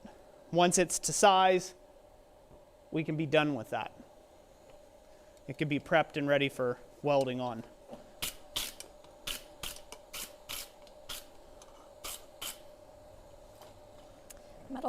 Metal Blueberry says, woohoo, I think I actually made my first set of tongs today. Woohoo! Congratulations, Metal Blueberry. Ethan asked, how much should you pay for a decent anvil? That is the question of all time, ain't it? How much should you pay for a decent anvil? First, you have to define decent. Second, you have to define the amount of time.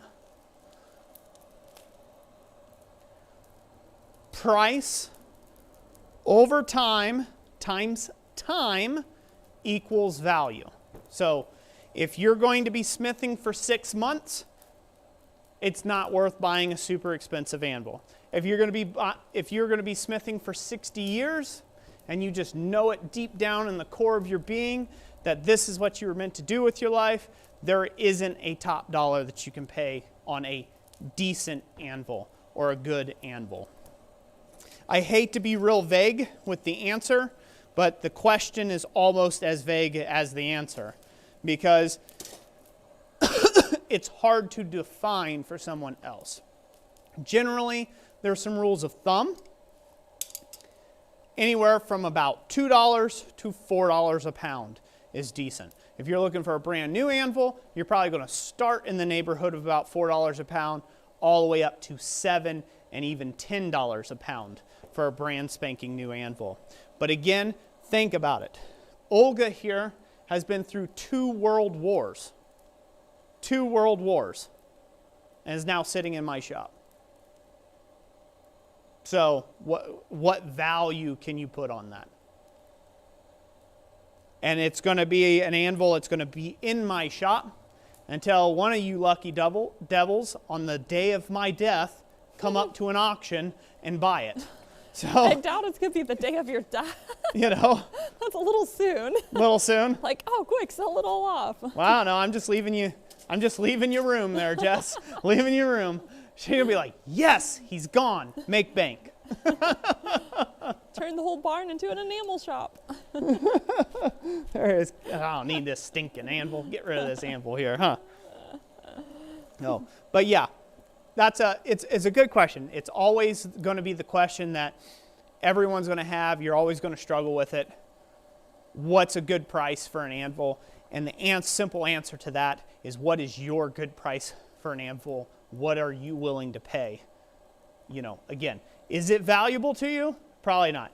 People aren't going to pay the $3,200 that I have wrapped up in Olga. But I use Olga every day. Every day, and I plan on using her every day until, again, I'm dead. So, or I retire, I can no longer smith anymore. And then if my kids happen to want to get into it, then it'll be their anvil. So anvils are an heirloom thing. They're not a, you know, they're not a consumeristic thing where you just buy an anvil and you're good to go. Jessica's laughing over there. You guys are probably... They're commenting about that. I don't even know if I want to know. Dylan says, any dates to look for on that death auction? LOL. They're asking you this? Yes. Yeah. No, there's not. I don't know. Give it another 60 years. Another 60 years? We'll see then. I ain't made her mad enough. Give it time. Give it time. Revealed by fire. How are you feeling, Roy? How are you feeling these days, Roy? See, you guys don't watch for this channel for me. You're waiting to see me kick the bucket, push up daisies. Then you'll be like, ha ha ha. Time for the tool. The online auction starts now. I won't even be warm in my urn yet, and people are gonna have that. People already have dibs on my tools. Veteran Iron and Wood said he just paid $1,800 for a 260-pound Holland anvil. Way to go, veteran. Yes, sir. Woo! I was over with him on Bar Run Forge's live stream. If you don't know Bar Run Forge, Troy and Eli over there, you should go check out their channel. Go check them out. I don't know if they're in the chat or not this evening, Eli and Bar Run Forge, Troy over there. But anyways, we were over there, and Veteran Ironwood said, somebody talked me out of buying a Holland anvil. And I said, do it. Go for it. And he's like, Roy. And he had to. Oh, congratulations. Bar Run Forge did just pop in. He did just pop in. He's listening in the background. This thing, it's almost there. Almost there. It's a hard balance between this here. I've got a clinker I need to clear, I think, is what my problem is. Oh, probably. Because of the big, heavier work. We're ready to go to the anvil. Okay.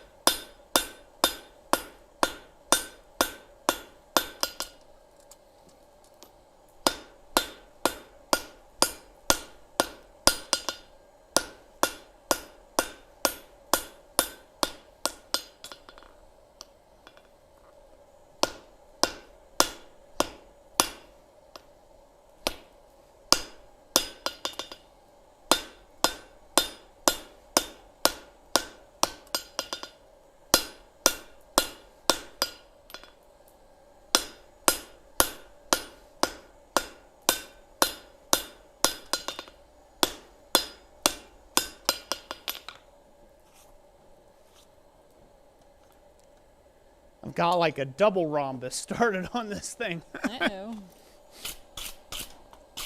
These are not the right tongs to be messing with this.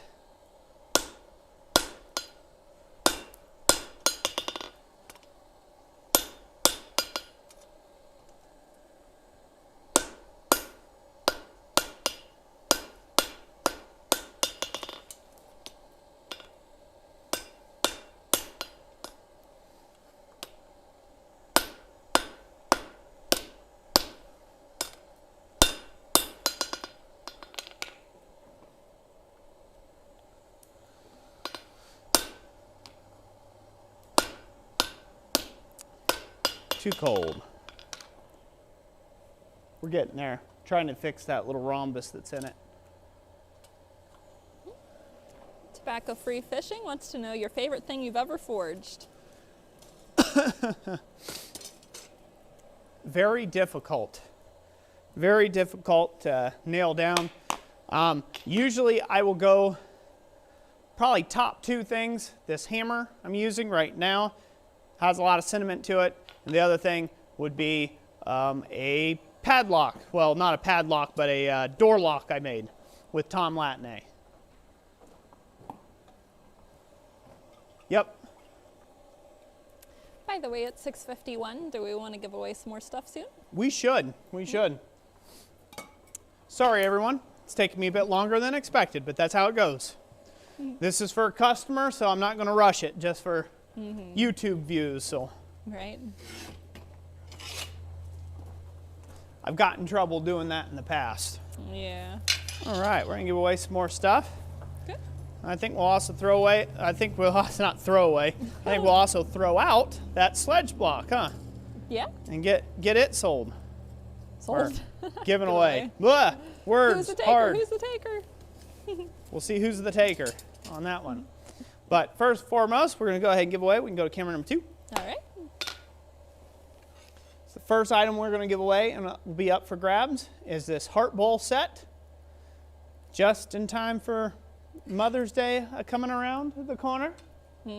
It's coming soon. Hopefully you'll get these in time before then. I'm sure you will. Oh yeah. If you win, Middle May. and if you put your contact email in the description. The second thing we'll be giving away another spatula, solid spatula and ladle set. Again, you can get all these over at our website, blacksmithpdfs.com. Boom. There you go. Good little segue. Go back to the main cam. All right. So the very first thing we're going to be giving away is we're going to be giving away the 3 heart bowl set. Okay. Are we ready? Yes, we are. Is everybody commenting? They are. Yep. Are they saying heart bowls yet? They are. Are they wearing their lungs out, screaming to the top of them? I see some heart emojis. You're seeing tons of heart emojis? Mm-hmm. All right. People are on it tonight. They are. They said, we aren't going to lose out to these other people. Are we ready? Yep. Set? Let's go. Who do we have? We have Chuck Miller with blanks. Chuck Miller, congratulations. You won some blanks, sir. Thank you for being here. Get with us with your contact email in the description.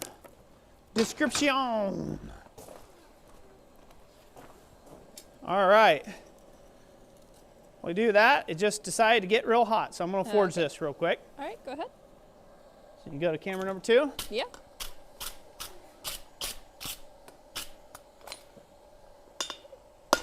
Work out this little rhombus area here, hopefully.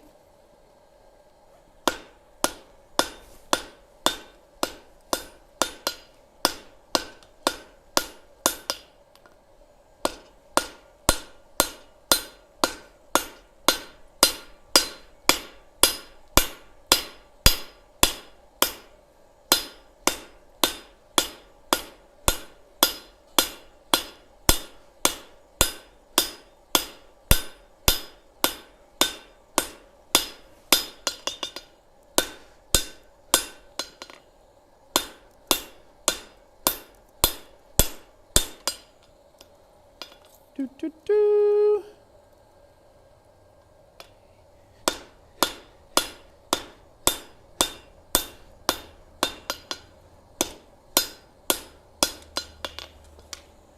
Alrighty. We'll get that hot again. I'll continue to square that up for the hammer face. So as you can see, these take a long time to make. It's not a quick process. Lauren Wemberly says you have a new nickname, Rhombus Roy. Rhombus Roy, huh? Well, there we go. We'll just stick with the Rhombus Roy.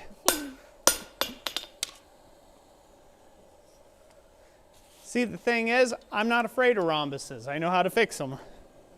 It's good.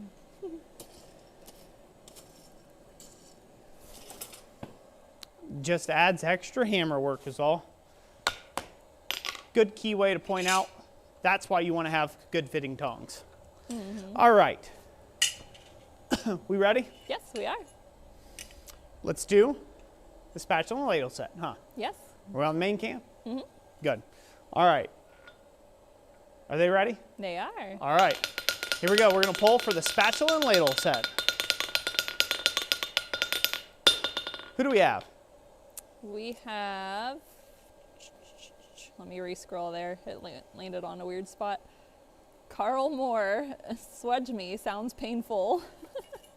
Swage. Well, He's getting. I don't even know a good one. The spatula you. That can be that can be very painful too. I don't know if anybody else has ever been spanked with a spatula. I have. It's not fun. Not a metal one. Well, I don't know. It might have been metal. That would be painful. Yeah. Whatever you did, you won't do it again, I promise. Congratulations. Who was that again? That was Carl Moore. Carl Moore, congratulations. You won the spatula and ladle set there. Get with us through the contact email in the description. That's right. In the description. Right. That is a very hot looking fire. It is a very hot looking fire. It is a hot fire. Wouldn't you know? Oi! Old man grunt. There we have it. Bum, bum, bum. We're going to be giving away one of these Holland Anvil Swage blocks. Next. We ready? Yes. You ready for this? Wouldn't it be great if I could eventually get to a point where in the streams I could just give away Swage blocks like we give away door prizes? Oh yeah, that'd be nutty. Or anvils. Wouldn't that be crazy? Yeah. Just be like, you get a Swage block, you get a Swage block, you get a Swage block. Okay, and the rest you get anvils. That would be fun. I guarantee you, we would be the most popular people on the internet. At least one night a month. Yeah. Then the rest of the time, they wouldn't watch any of our content. People would show up for one night a month. Are we ready to draw for this? We are. Looks like we have 197 viewers. As we mentioned earlier in this stream, you have to be located in the United States or Puerto Rico, and you have to be over 18. If you're not, then your parent or guardian has to claim the prize for you. Exactly. So let's go to the anvil real quick. I need to go ahead and do it again. I need to go ahead and forge this thing some more. Alrighty. Oh, everybody's like, what is he doing? Trust me, this isn't a stall tactic. You just have to strike while the iron's hot. Yes, you do. Remember, folks, we're blacksmiths.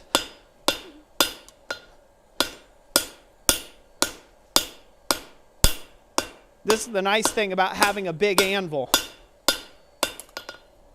There we go. Now we're getting that rhombus out. So you can have a Swage block sitting on your anvil and still have enough face to hammer on.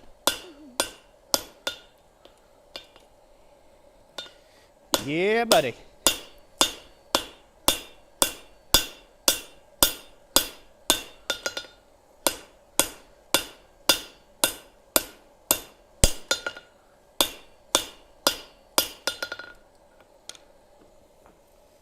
Get this cleaned up.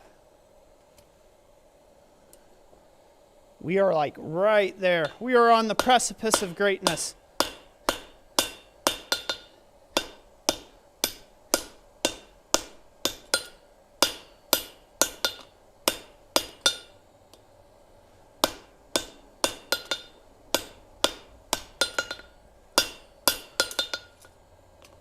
Boom. We got the rhombus out of it. So now,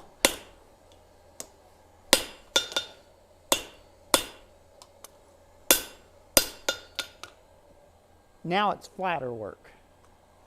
We're good to go there. Okay, set that on top. And now that people's fingers are calloused, some people's fingers are bleeding. It's paused for us a couple of times, like the chat was going to completely shut down, but it's still yeah. going. All right, we ready to draw for it? Yes, we are. Let's go. This is for the Holland Anvil Swage block. Who do we have? We landed on Matthew Barrick with Swage me, hammer, hammer, hammer. Matthew Barrett. Congratulations. Congratulations, Matthew Barrett. Barrick. Barrick? Yep. Barrick. Sorry. Matthew Barrick. Yes? That's correct. All right. Congratulations. You won the Swage block for this month. Now make a bunch of funny comments to all the losers out there. Tell them to come back. Next stream. Say better luck next time, guys. Say see ya, suckers. These comments are hilarious. Somebody said, that's my Swage block. That's someone's Swage block. It's not your Swage block. It's Matthew's Swage block now. Oh, Matthew, get with us. Contact email, description. Do it. Or miss out on loveliness. Oh. Oh, thank you, everyone, for participating. Ugh. Yeah, and if you just can't wait to get your hands on one of these, you can pick them up at Holland Anvil. I think somebody said their price is $200. So Yep. I believe I have a link to their website down in the description. They are really good Swage blocks. You do have to clean them up because they do come from the, they come shipped Sand casted or from the sand casted mold, so you're gonna have a little bit of cleanup work to do on it, but it's a really clean casting. So definitely worth picking you up one for that price. And again, I'm not just saying that because, I'm not just saying that just because they're helping support this channel, but they are really good Swage blocks. So I've got one and I can vouch for the quality of it. Really good, fine grained ductile iron. He says, loser, loser, dang chicken. What's that? Let's have winner, winner, chicken dinner. Yep. Loser, loser, dang chicken. Loser, loser, dang chicken. Oh, man. You all are a hoot. Heath Miller, thank you for the kitty cat super sticker. Thank you, Heath. Thank you for helping with the shipping costs. We greatly appreciate that. Jason Weiss sent a $5 super chat and asked what your hammer is made out of. What material? My hammer is made out of wrought iron with 1045 steel faces welded on. That's what my hammer is made from. Thank you all for everybody who supported this stream with super chats this evening. It's been greatly appreciated. We can go to the anvil, Jess. All right. It's been greatly appreciated. It really does go a long way to helping out all the shipping needs of the channel. So really can't thank you enough for that. It's huge and it is a big help. So even if it's $1 or $5, $10, $100, it's a huge help nonetheless.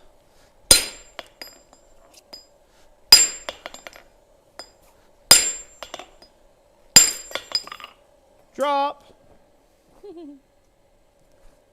That's going to happen because I don't have a striker here. Let's grip it. Come on, Roy. Turn it up there. There we go. Every now and then I find I have to talk sweetly to myself to get me to perform.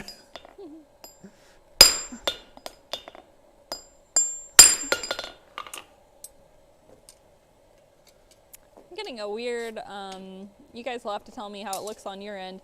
I've had that camera black off twice. Which one? Your camera, the one closest to you.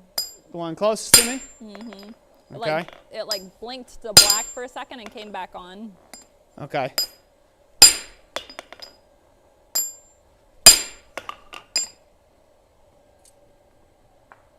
Should be all right. Let's see here. Yeah, I mean, we still got enough power there, so. Okay. All right. Brush that up. That's going to be good enough for right now.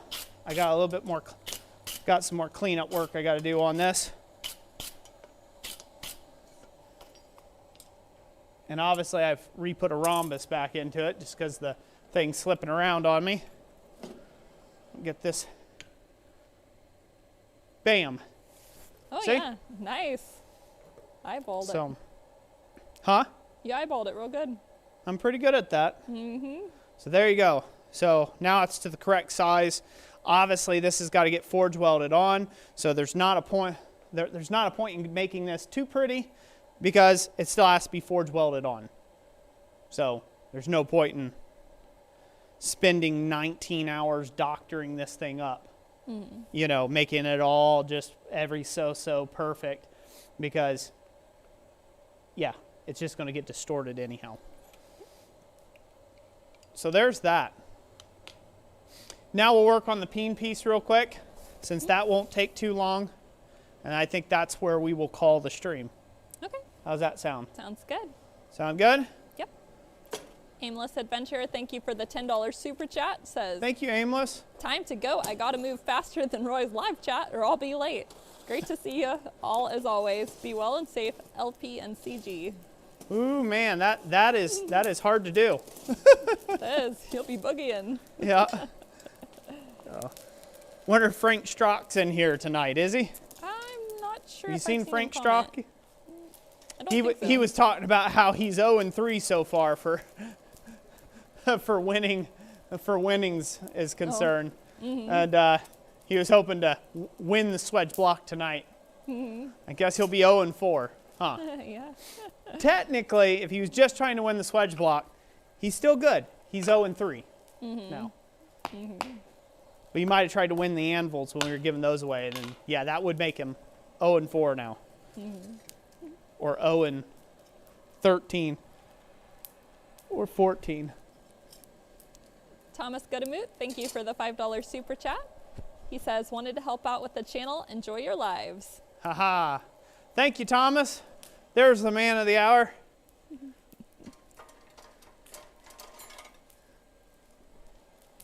He was my striker this week. Guest appearance. Guest Or at appearance. least the hands of a guest. Upcoming video. the hammer of the guest appearance. So Yes. you don't really see Thomas in it, but that's good. He's not too much to look at, so.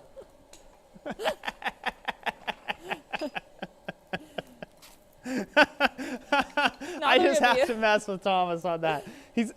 He ain't all that to look at, so you ain't missing much.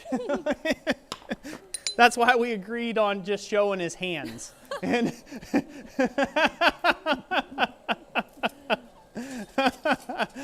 women don't find you handsome. They should at least find you handy.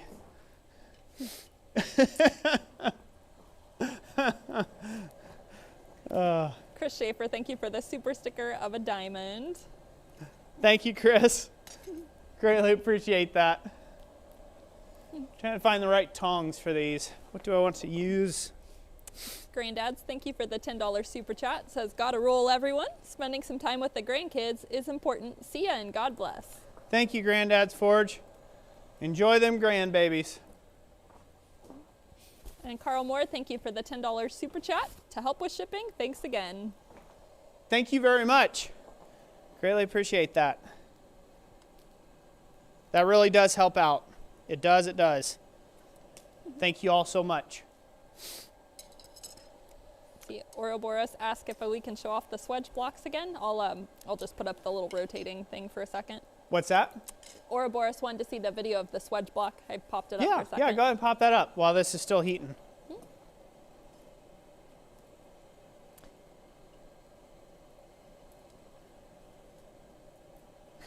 Thomas says, oh, come on, I'm purdy. Anybody who uses the word purdy. You got all the information you need to know about it right there. Christopher Space says he might miss a swing next time, Roy. He might. He can swing a sledgehammer, so that might not be too good. I ain't worried. I can take him. Thomas says he could be a hand model. Yeah. He'd be like, there's there, and I call that Blue Thunder.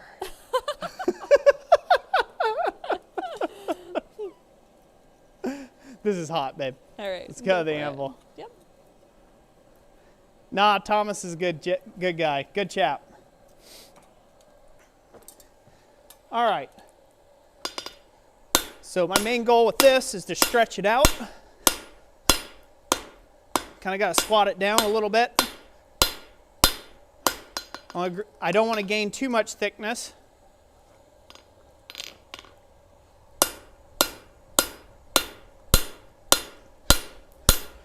But I do want to gain width of the piece.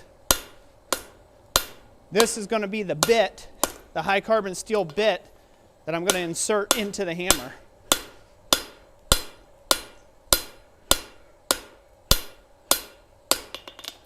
There we go.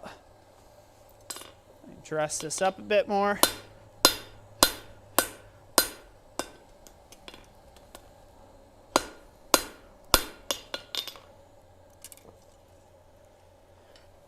I'm going to have to draw that out a bit more, so get more heat on it.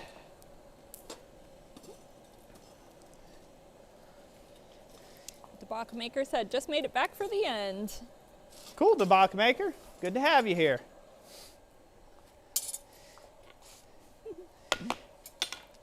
Yeah, just for notes, I wouldn't mess with someone I haven't worked with, you know, for a good 2 or 3 days.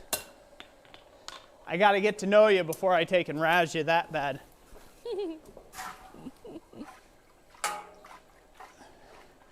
And then once I worked with you for a few months, that's when I start making people cry. They're like, I can't tell whether he's joking. If I worked with you for a year, that's when you need a therapist. Nobody's ever worked with to you work for through a your year. problems. Bar Run Forge says, share this with Roy. 5 chicken legs and 5 chickens. He'll know. Ah, I see. I see what you're doing there. I'm happy with chicken. Do it up, brother. We're almost there. What else we got, Jess? We have the Irish Blacksmith have had a good time. Awesome. Irish Blacksmith, glad you're having a good time, or you have had a good time. I'm assuming on the stream. You've had a good time on the stream. Oh, I hope. Yeah. The Bach Maker says, who won what? The Swage block was won by Matthew Barrick. The Heart Blanks were won by Chuck Miller. The Ladle Set 1 was won by Rob O'Leary. Ladle Set 2 was Carl Moore. Oak Leaf Bowl was Steve Nolan. And Splat Bowl was Dismal YT. Oh yeah, and the Kirdashi was Metal Blueberries. Yeah, yep. Everybody did a great job by being here. All right, this is ready and hot. Okay. Let's go out to the anvil, please.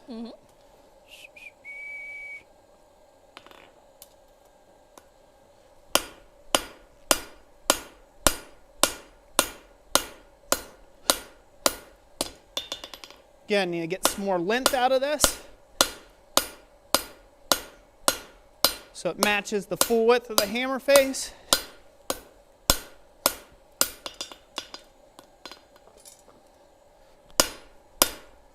And we're basically drawing down a wedge, a triangular shape.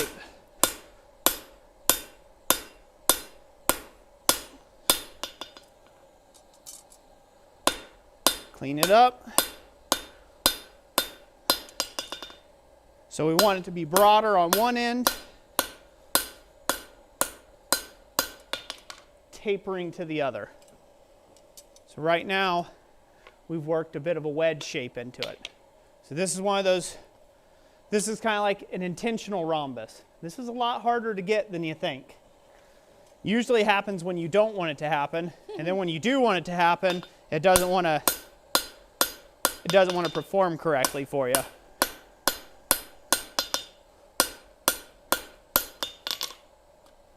We're trying to get it into that wedge shape. And eventually we're going to draw this down quite a bit, and that way we can insert it into the bird's mouth weld. Look good? Yes. Burnt pot pies says, chicken emojis, baby chicks, pot pies, drooling, drooling, drooling. Yummy. Burnt pot pies. So, Speargrass says, so is Jess due to be committed to the ward? What's that? Is Jess committed to the ward for being with you for more than a year? You know, the counseling. Yeah. Yep. See, I don't forge with them, right? So I'm safe. What's that? Yeah, you don't forge with me. Safe. That's what makes you safe. Yes. If it was anything else, she probably wouldn't be safe.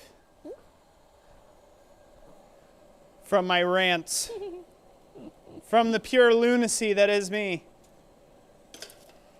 Chris Via sent us $10 super chat and says, thank you guys. Thank you, Chris Via. God bless you. I appreciate it. Metal Man Productions sent a $10 super chat and said, thanks, Roy and Jess. Metal Man, thank you very much. Thank you. And you're welcome. And all the above. Getting that hot. It's almost there. Mariah Cameron says, I'm not sure if I want to get a coal forge or a hood for my forge. A what? A coal forge or a hood for their forge. Probably debating between buying the two. Well, a hood is for the coal forge. Unless you're saying you don't know whether you want to start smithing with coke over green coal. If you're trying to decide between those two, coke is a great option, but you should still have a hood for it. I don't have one here just because it's on the to-do list. And my exit point for that hood is 26-ish feet that way, straight up. So, so hasn't been high on the priority list. It's high in the shop, but. Ivy's Forge says, but you do forge, Jess. Maybe not with Roy, but you do forge. A tiny bit here and there. I did make a pendant the other day. Go to the anvil? Yep. Okay. I will have to post a picture of that over on Instagram. You see a ton of drop the forging type stuff going on here. We're getting down to the tricky parts where it's hard to hold on to. I'm going to hold it from the end here. I'm going to beat it.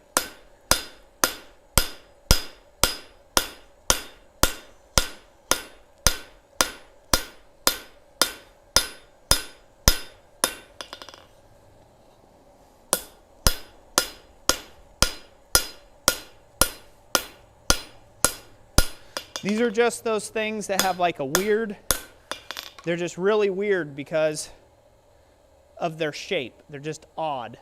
They're odd pieces to hold. They're odd to forge on. You think you got it held good, and then it just collapses on you. Just the nature of the beast with these. Hopefully you guys can see that wedge shape. That's what we're going for. Yep. I would say this is one of the harder processes to do on making these, is working with this shape. Because there's just no real good square area to work with. There's just not a real good square place that you can grab onto. So it always wants to slip out.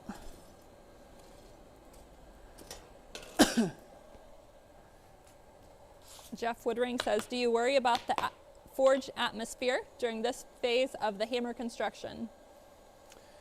I'm always in constant maintenance mode of the forge and its atmosphere.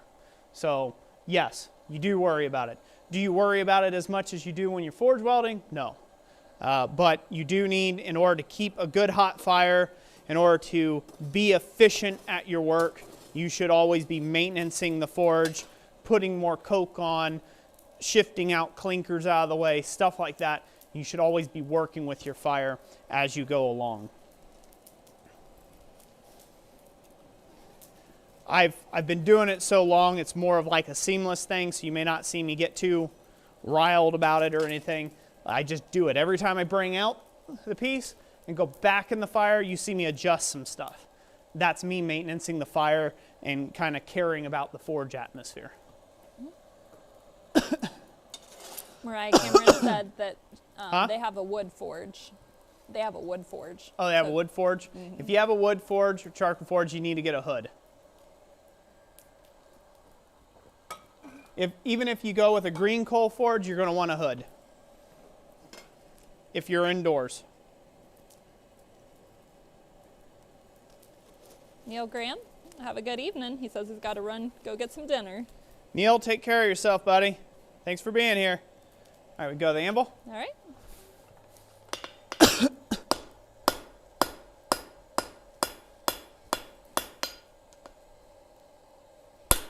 I'm just truing up the sides.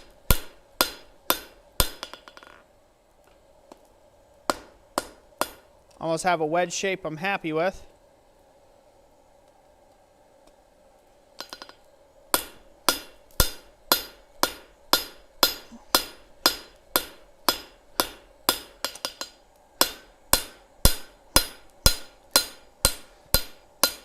And for anybody that's a beginner, by the way, if you're doing this and you don't yet have the hammer control to keep your hammer off the face of your anvil, you need to be doing this on an edge so you don't ding up the face of your anvil. I'm doing this because I have enough hammer control that I don't hit the anvil at the same time I'm drawing this piece down.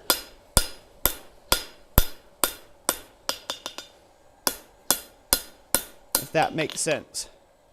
So there you go. There's the elongated wedge shape. Look good? Mm-hmm. Yep. You all see that wedge shape?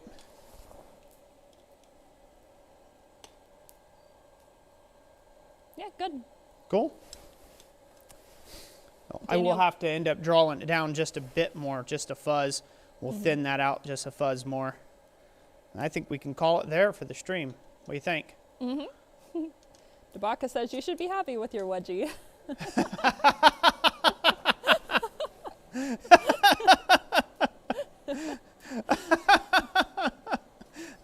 I'm very happy with my wedgie.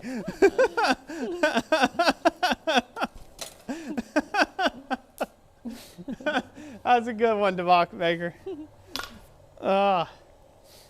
Daniel Crawford said, and Roy, don't mind telling you when to tend to your fire. I'll always remember that. Nope, I sure don't.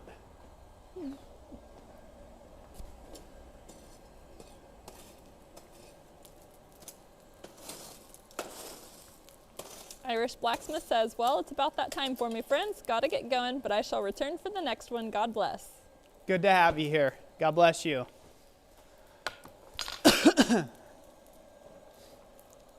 Are we on the main cam again? Yes, we are. Okay, just making sure. How are we doing on battery life? We looking okay? Still getting my audio? Looks like it. I'm on 2, so that's good. Yeah, both of our mics are on 2, but the receiver is only on 1 bar. Good. We're doing good, I think. Couldn't hear that last part that you said, but... Oh, the receiver's on 1 bar. Oh, it is? Okay. Well, we're doing good so far. Wayne Heights says, thank you for the live. Congrats to everyone. Be well and be safe. Wayne, thank you for being here. Thank you, everybody who's come here. Thank you for everybody who's supported us in this stream. God bless each and every last one of you. Really do greatly appreciate each and every last one of you. We really do. Couldn't do it without you, so huge thanks.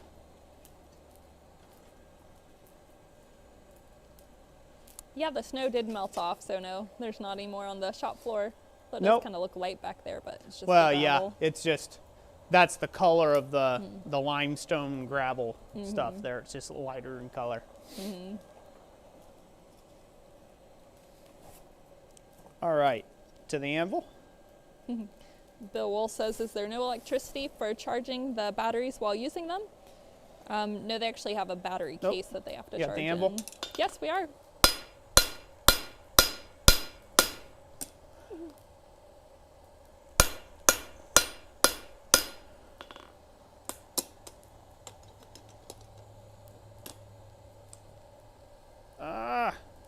It's too big. It's gotten too wide for the tongs.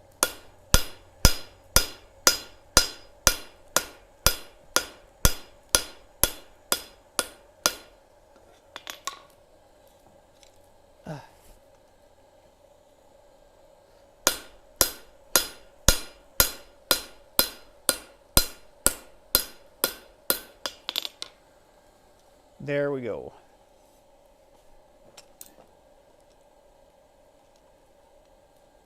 Clean that up just a bit.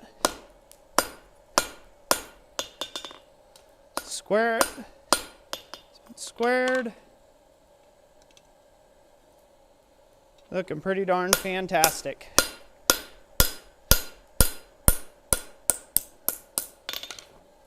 All right, good to go. So there's the wedge we're looking for.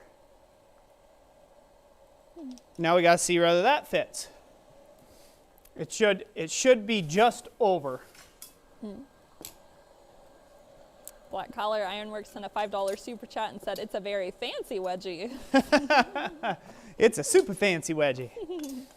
All right, so this should be just a little bit wider than the billet. Yep. So by the time I get the hammer dressed up, if I pick it up, it'll leave about 1/4 inch to 3/8 of an inch of material on both sides. And that's good because we need it to be a slight bit wider than what our wrought iron billet is. And the reason for that being is when we go to forge weld this in, we're going to use that width to our advantage to help push in to hide the mouth on the bird's mouth. If you make your bit exactly the length of the bird's mouth, when you go to forge weld it all together, there's no material there, and so you get a pocket right in the crook where the bird's mouth weld is. So if you look on this hammer, how it fully fills out that area. There's no dip or gully there. If you don't leave enough extra width on this cross peen you'll end up with a gully in the middle. It'll just be like a little bit of a pocket. And I don't know if they can see that on my regular hammer or not. Can they see that right there at the very tip? Yeah. There's just a tiny bit of a gully there. And what I would have to do to work that out is I would have to forge this hammer narrower. More narrow than my design spec. Remember, you can always grind or cut away or remove excess material. It's very hard to put it in, get extra material back though, once it's gone, right? So that's kind of the key there. So we wanted this to be just a little bit wider, and it is. Like I said, about 1/4 inch, 1/4 to 3/8 of an inch material wider. See? It's almost like I've made a few of these, huh? Yeah. All right. So that is done. Set that off the side. Those billets are now prepped to go on to the next stage in their evolution to become a hand hammer of beauty. But it's a long ways. It's a very long ways from this, you know, from that billet, that block over there to this. Can they see that on the camera too? It's a long ways to get to here. But it'll get there. It shall get there. One hammer blow at a time. One hammer blow at a time. There we go. All right. Oi. Little bits and pieces, so on the next stream, we will put our barbs on it. We'll put our barbs on the pieces and maybe even potentially work at trying to get them welded. Nope, that'd be good.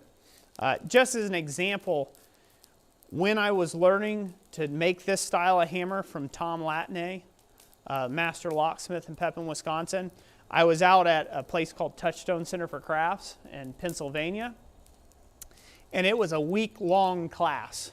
And in that week-long class, I made a total of 3 hammers. My main hammer that you see me use in all my videos, it's my daily driver. I made that. That was my hammer. That took me 3.5 days. Solid work to work on this thing. Non-stop. And I'm talking long days, like 10-hour days. Yeah, it took about 3.5 days to do that. And then the rest of the time, I made smaller hammers. I made much smaller hammers, which was a lot easier to put together than, you know, the larger, more critical hammer, because I had a little bit extra time. I could work on those. So, in retrospective, to get to the point of making a hammer we've been working on this for 2 streams now.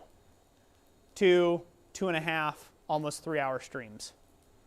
So just as a reference point of time, if you're looking at how much time should it take, that's where we're at, right? That's where we're at.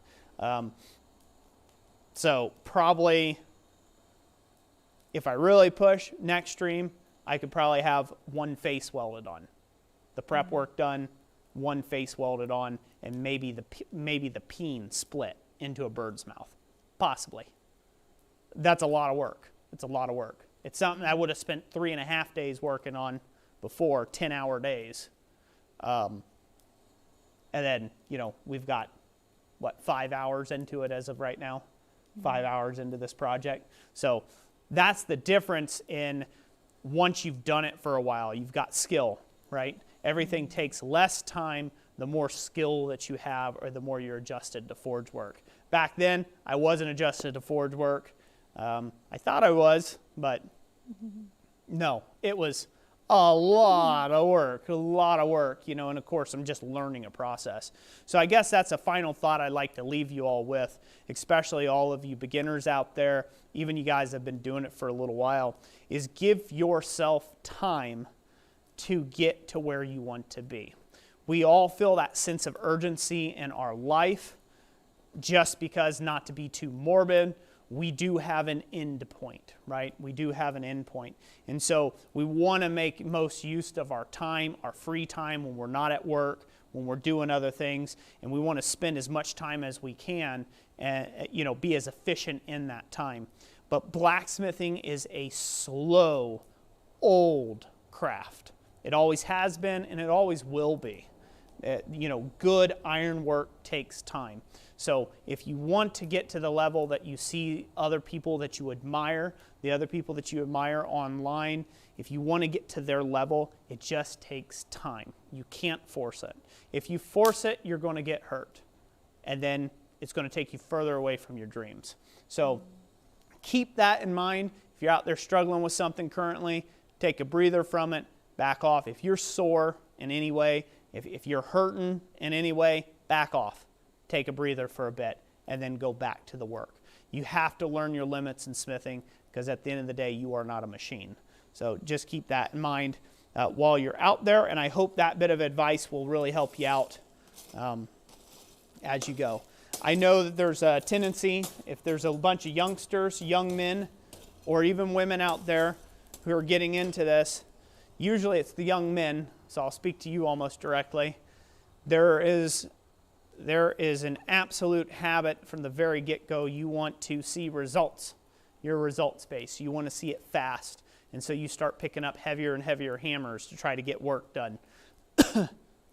Do not wear out your wrists. You cannot fix carpal tunnel. Don't even care if you go get a surgery on it. The only way you're going to fix it is if you go become a computer desk person after they do surgery on it. If you plan on working with your hands the rest of your life, you need to take care of them. Otherwise, you're going to wake up every morning with pains, aches and pains like I have. Wouldn't want that for anybody. Wouldn't wish that on anybody. So, Metal Man asked if you get sore. Yes, I do. I have all sorts of problems, health issues. I don't generally speak about them. I don't do things like that. I mean, I'm used to them, I guess, is where I'm at now. I go in for the day, I'm sore. I hurt a lot of days. But that's just because I've done things to jack up my body along the way that I've had to learn the lessons the hard way. So when someone gives you advice like, hey, you're using too big of a hammer, or hey, you might be holding that hammer the wrong way, maybe you should try it like this, otherwise you might have some pain later on, they're probably speaking from a place of pain. They're probably speaking from a place that they've been there and they've done that, and you know, you're shortening your career as a smith. So I'm really hypersensitive to it now because of all my old injuries and things that I've been through in smithing. So if I'm holding something wrong, I know it, like right away. If I'm standing stooped over for too long, I know it right away. I don't have to go to that extent. This week, actually last week, in some of this week, I've had to take and do some of my own striking. And I've got this 8-pound hammer, and you're probably going to see that on some of the videos because I needed to take and whale away. Are you at the main cam? Second or here? cam. Mm-hmm. Second cam? Yeah, I went there for a second. So you can see that, right? I can swing this one-handed, but that does not mean you should. It's a no-go. No-go. That's dumb. Don't. Get rid of that. Get you something like this. I know it's in masculine. It's not. It doesn't earn you what your supposed man points. This right here, I can do just about everything I can with that hammer. Why was I using that hammer? I was using that hammer because I needed to overcome the mass of not only the material, but I needed to overcome the mass of the top tooling I was using on top of the material in order to get any kinetic energy transfer. And because of that, I had to swing my own sledgehammer because I didn't have someone striking for me. Hence, Thomas Goodymoot. He came over. He gave me a hand. That was when I was about struck out, where I couldn't pick up tooling anymore in the shop. I know better. I was rushing. I shouldn't have done that. Should never work to a point of complete exhaust. So before I get any more on my soapbox, I'm just trying to put that out there for you beginners out there. I know there's a lot of beginners that watch our content and our channel here, and take care of yourselves. Listen to them old crotchety dudes in the comment section right now. You know, people are like, "Oh, back in my day, I did this." They're not just telling you a tale or a yarn, you know, just because it sounds good rolling off their lips, or that they weren't a real man and they couldn't take it. It's just a fact. Your body, you get one of them. That's it. You can always get more tools. You can buy more tooling. You can invite a friend over. Use their body, not yours, right?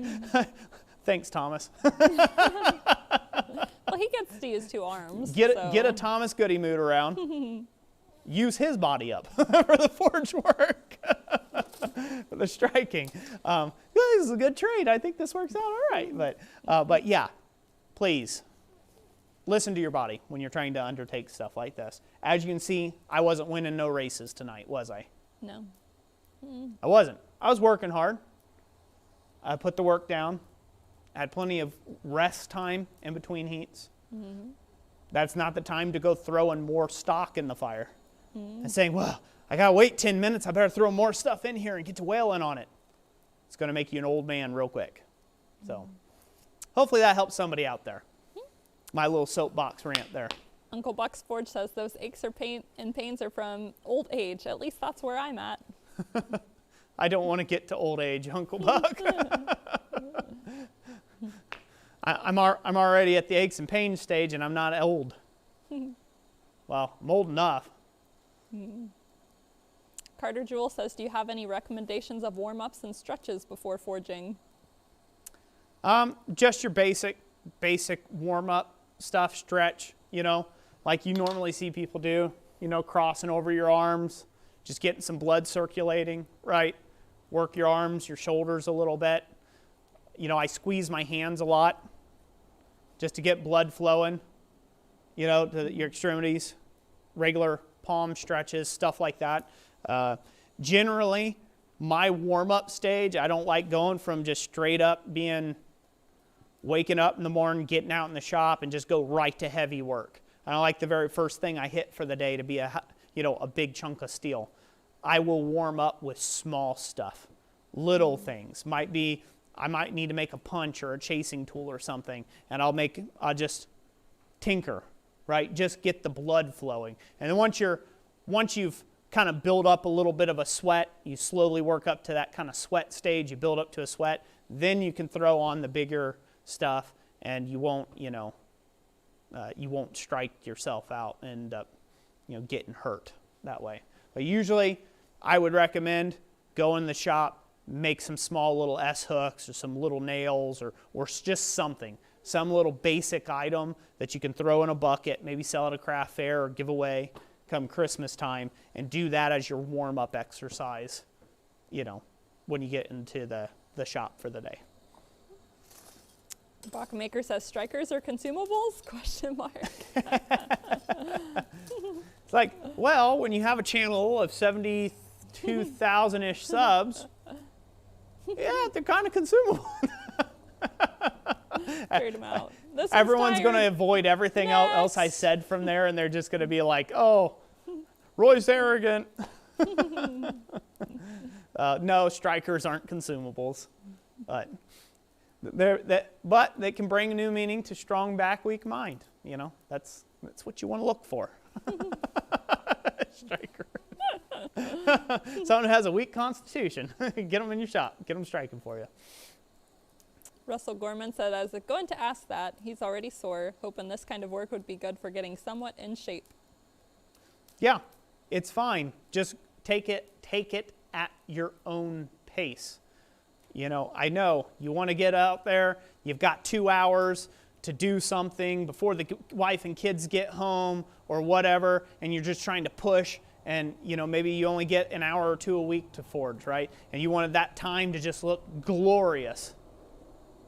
It's not worth wearing yourself out and causing yourself, physical damage to get there. You have to build up the muscle to it.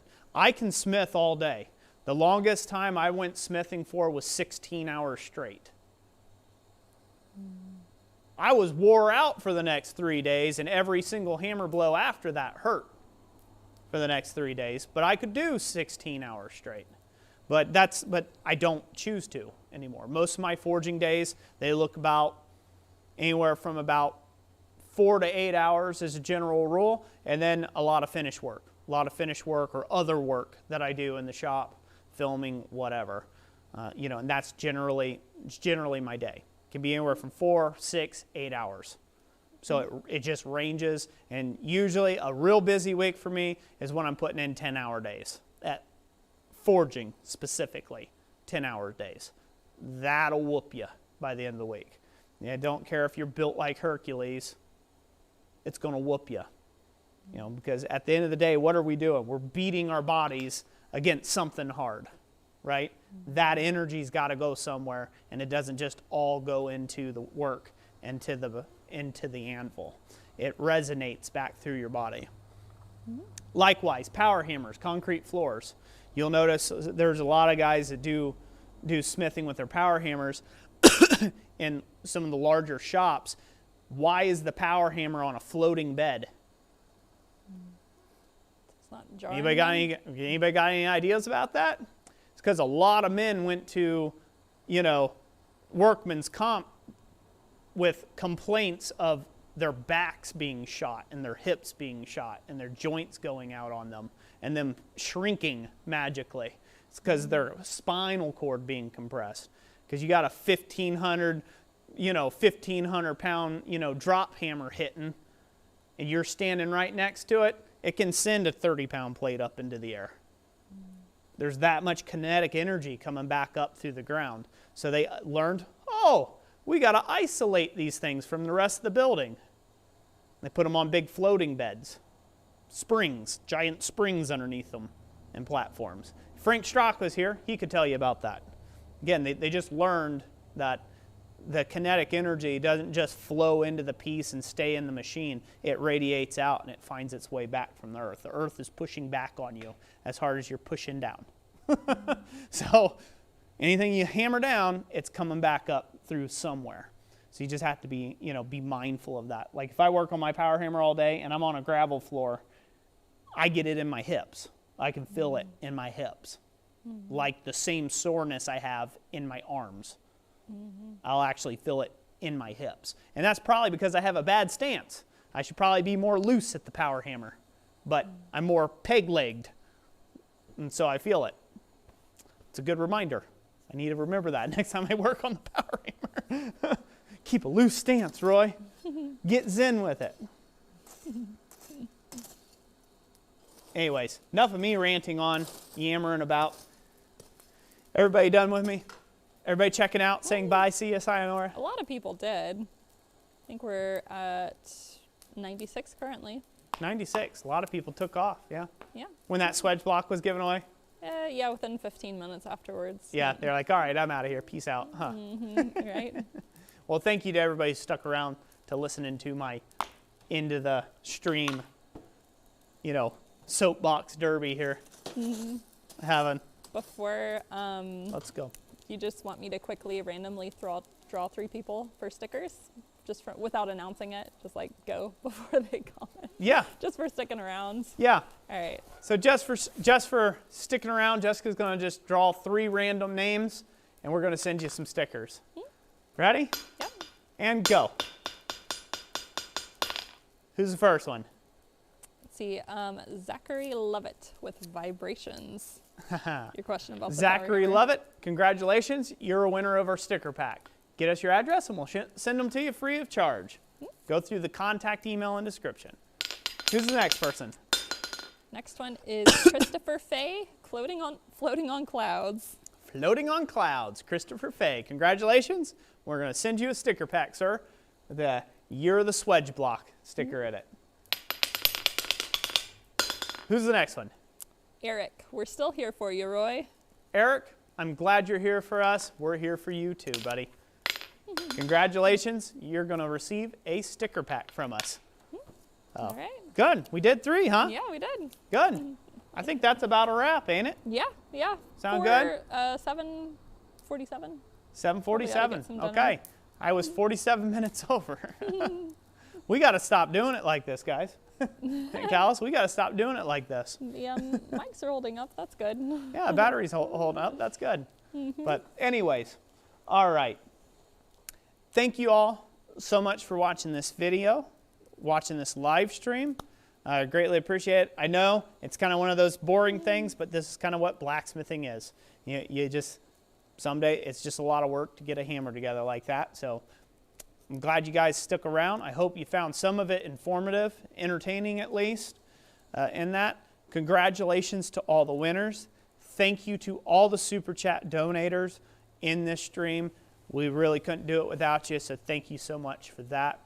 Thank you to our partner, Holland Anvil, for allowing us to do this, helping us out with the price on the Swage blocks, so this way we can, get that out there, out into the community. Thank you for that. Thank you, Dana Maggiore, for the stickers. Thank you, Wiley Rook Blade Works, for the Kiridashis.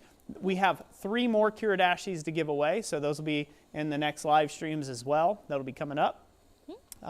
Jessica has all the events, all that other stuff. It's all linked in the description. So if you want to subscribe, get notifications, all that stuff, you know how to do that on here. It's not complex. You hit the subscribe button, jingly bell for notifications, and make sure you set your reminders for the next live stream. Our next live stream will be in April, which is crazy. Which I believe I have the link in the description. It should What's be down that? there. I said, yeah, the link should be in the description. I have it scheduled already. Yep, and we will either be continuing this or we'll be making frame pieces like acanthus sleeves and other stuff for this Baroque frame that I'm working on down here. You can see that.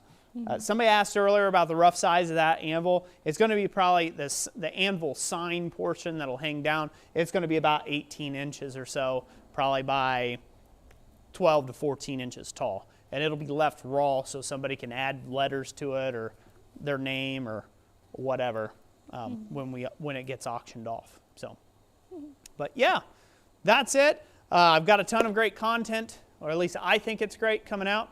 More fly on the wall kind of perspective stuff, where I'm just shooting my day, basically. So if you like that kind of content, that'll be coming out. There'll be a couple other like quick talking head, chatty Cathy ones out there. So be on the lookout for those, but should be doing pretty good, huh, hun? Mm-hmm. Yep. All right. So that's it. God bless each and every last one of you. Thank you for being here, and we'll catch you on the next one. Bye now.